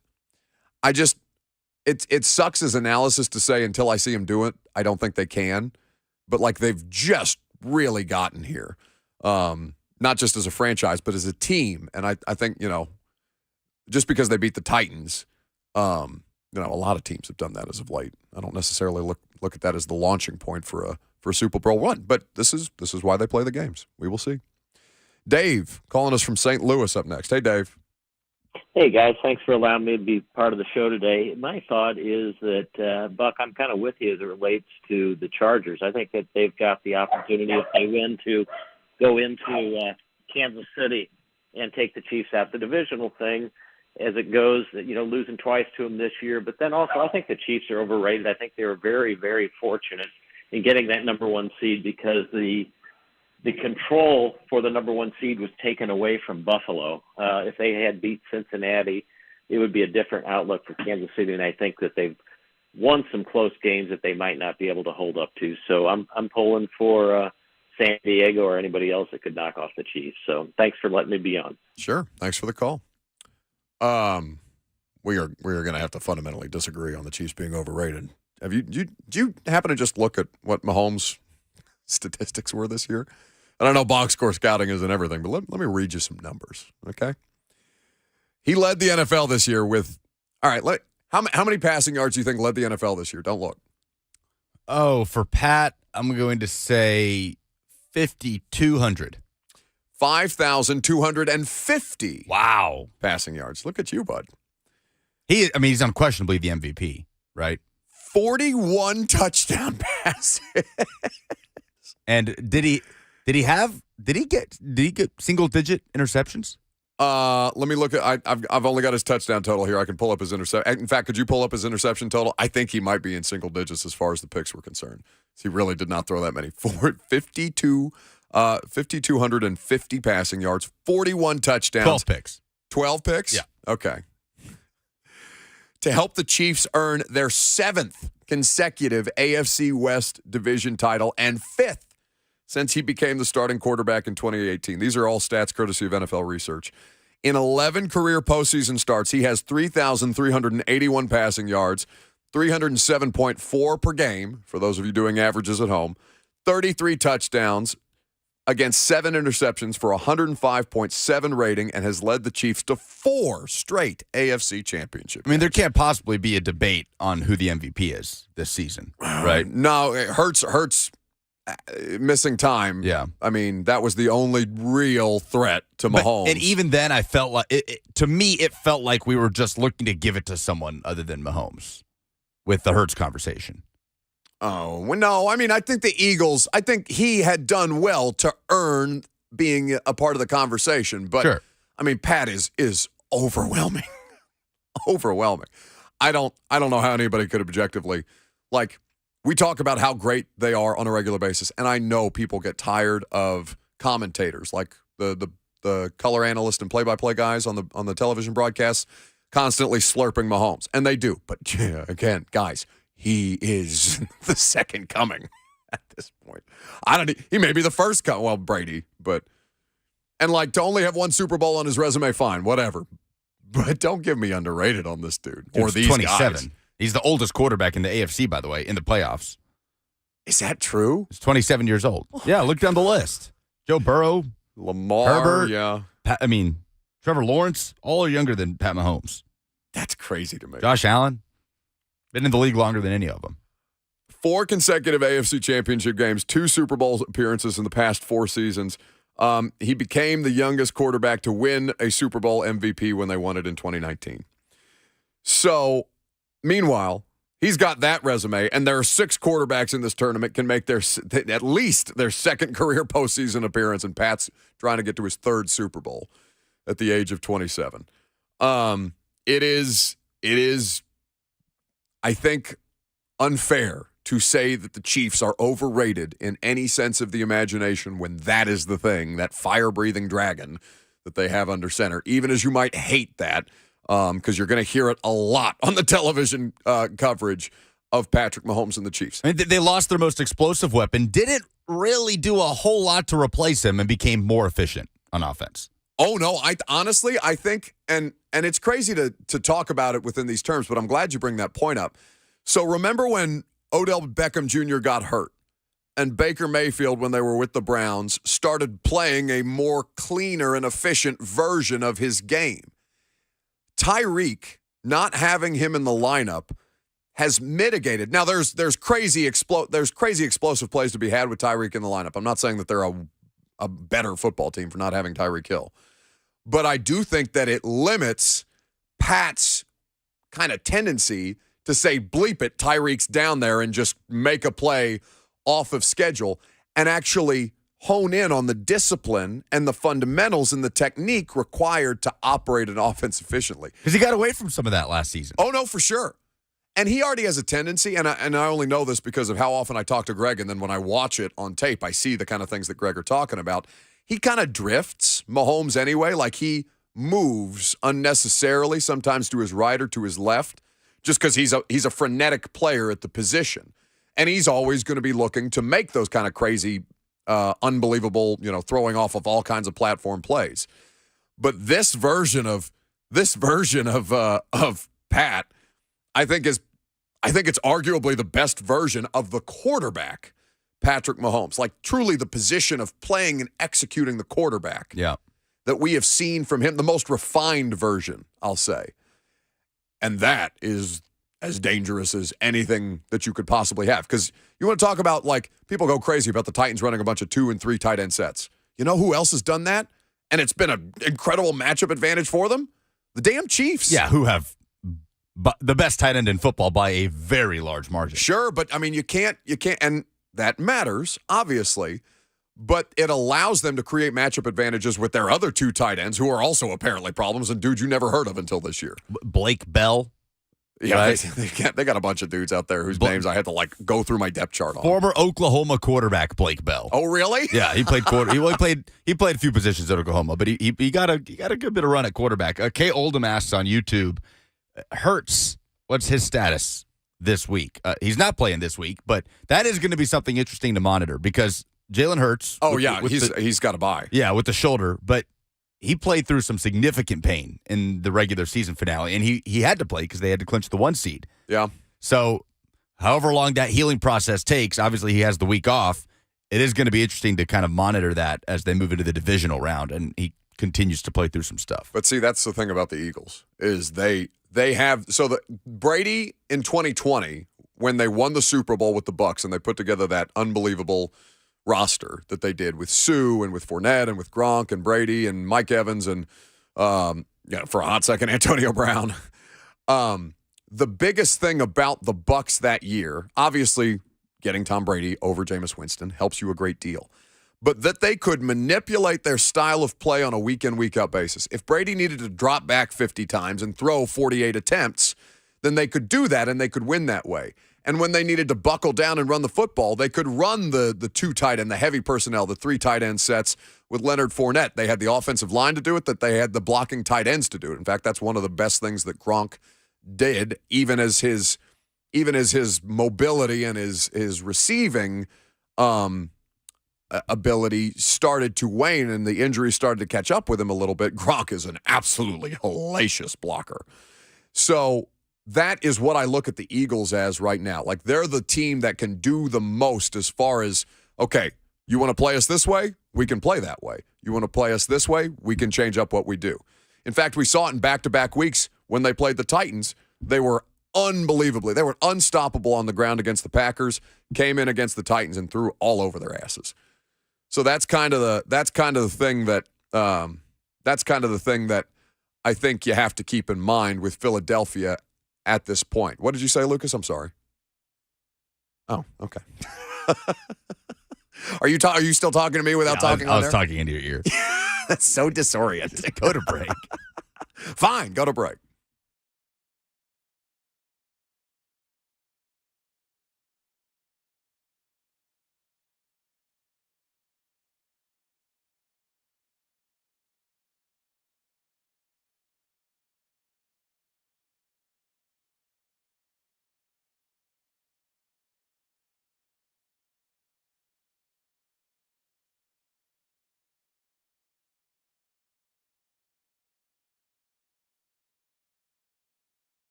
Put a bow on it, shall we?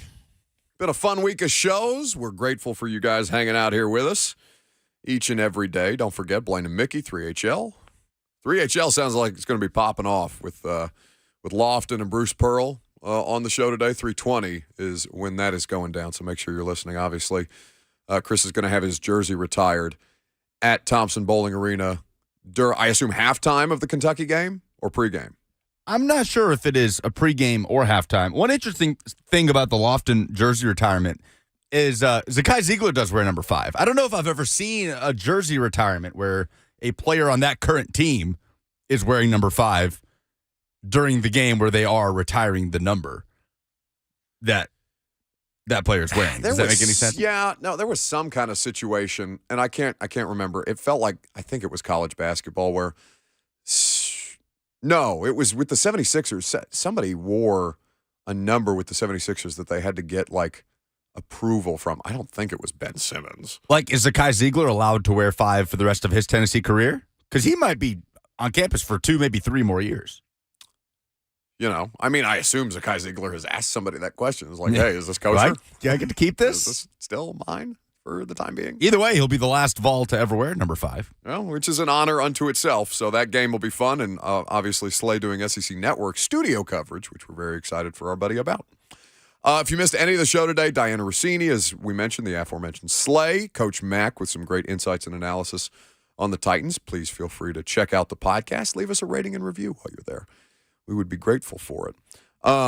The football coming up this weekend, I feel pretty good about the entertainment value that I think these games should provide. I can't envision there will probably be a lopsided result. If I had to find any, I would think it'd be the Ravens and the Bengals, given who the Ravens are starting at quarterback. I know Robert just slunk out of the room as soon as I started to venture towards Baltimore, so I can't get his perspective on that. But other than that, I think all of these games should be pretty competitive. The one I have no idea what to make of is the Giants and the Vikings.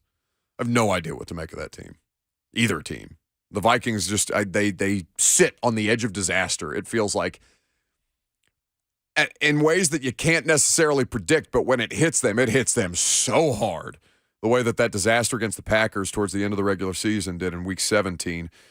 And the Giants obviously started Davis Webb this past week. Daniel Jones has been working through a variety of different injuries. Giants were out there not playing a lot of their players. In fact, I had completely forgotten that Kenny Golladay is on the roster because Kenny Golladay basically played the entire game this past weekend against the Eagles.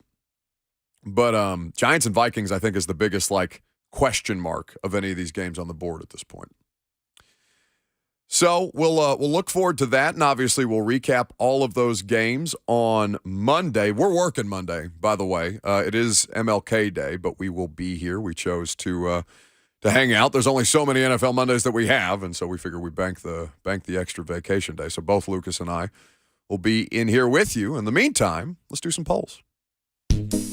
Hello, my name is Borat. There is a show in America called Buck Rising. I like very much. As a man named Lucas, like my producer Azam Bagatov, will update something called Final Pollings. I'm very excited, very excited. Do it, Lucas. La la la la. Presented by Two Rivers Ford, who sells below MSRP on all non-specialty new Fords. What is the best game of Wild Card Weekend? So I left out the Ravens-Bengals game and the Dolphins-Bills game because Ravens and Dolphins do not have their starting or looks like potentially backup quarterbacks. It's entirely possible, man. What is... Go ahead. Well, I just meant the Anthony Brown show versus Anthony Brown show and Skylar Thompson, 2 quarterbacks who are also under the age of 30 that are participating in this postseason. I guess there's still a shot that Huntley plays, but Skylar Thompson is confirmed to be the starter for Miami. Yeah.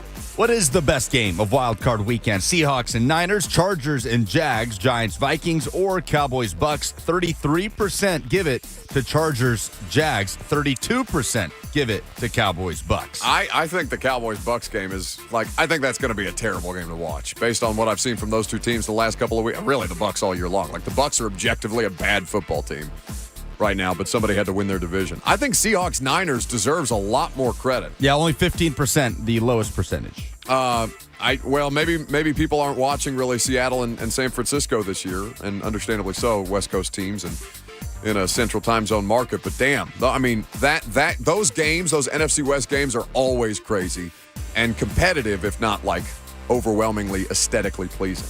Which NFL teams in the postseason are true Super Bowl contenders? Eric says Kansas City, Buffalo, and Philadelphia. I think you can flesh it out a little more than that. Kansas City, Buffalo, and Philadelphia are all reasonable nominees. But, I mean, I gave you 7 of the 14, half the field that I think I could make the case to win the Super Bowl. Seattle, I just don't know. Here's a stat that Greg Cosell gave me on Wednesday, which is the reason you should be listening to the Install podcast that we do every Wednesday. Do you know who the most sacked quarterback on third downs is this season? Geno. For all the good that Geno has done this year, their pass protection on third downs in particular completely crumbles.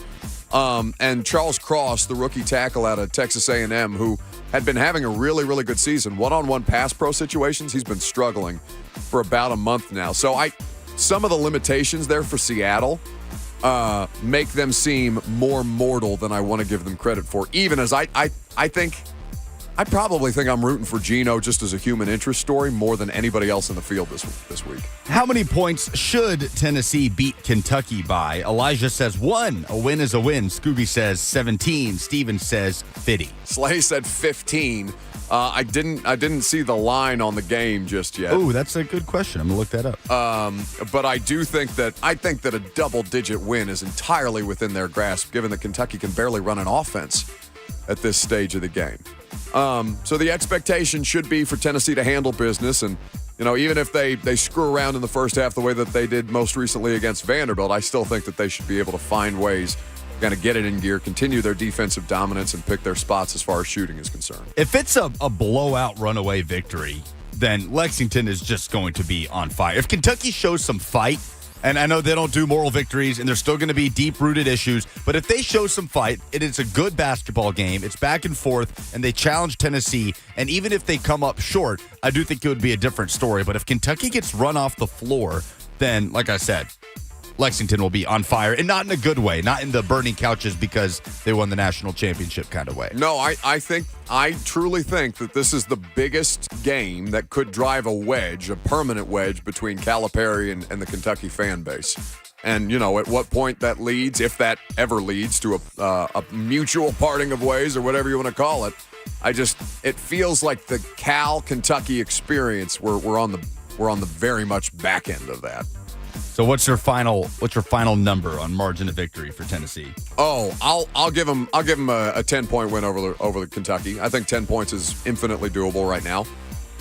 What's the line? I cannot find the line anywhere. This is very strange. Well, I can do a little quick research here in just a second. But I do think that a double-digit win is infinitely within their grasp at this stage. There's just too much that Tennessee does well defensively to make me think that they can't make Kentucky's life a living hell. So, not in the Superbook Sports app, but on ESPN.com. Oh, I can't even get a line on ESPN.com. That's what I'm saying. What the hell? I couldn't get it on BetMGM. What? Very strange. Why is there not a line? What is the number one question you would ask the Titans if you were a general manager candidate? Kenneth says, are you looking to retool or rebuild? Lindsay says, how do you envision adapting the offense while not losing the identity Vrabel has, and how will you build that into fruition? My question is, can you work well with Mike Vrabel? Because that's not, Dianna brought that up earlier, and Mike having a certain style of doing things. That's Eldon says, does every decision I make have to run through Mike Vrabel? I think the answer, honestly, at this stage is yes. And by the way, it should be that to a degree, a collaborative effort, as the ownership is laid out in her most recent article on the team's website. But, Mike's not an easy guy to work with or work for. Meantime, those are the polls? Those are the polls. Excellent. That's the show. Great week. Appreciate you guys hanging out with us as always. Thank you so much for supporting all 4 shows the way that you do. One of them is coming up next. Blaine and Mickey, they'll keep you entertained, and you're not done with me yet. I'll talk to you at 2:20 with the boys.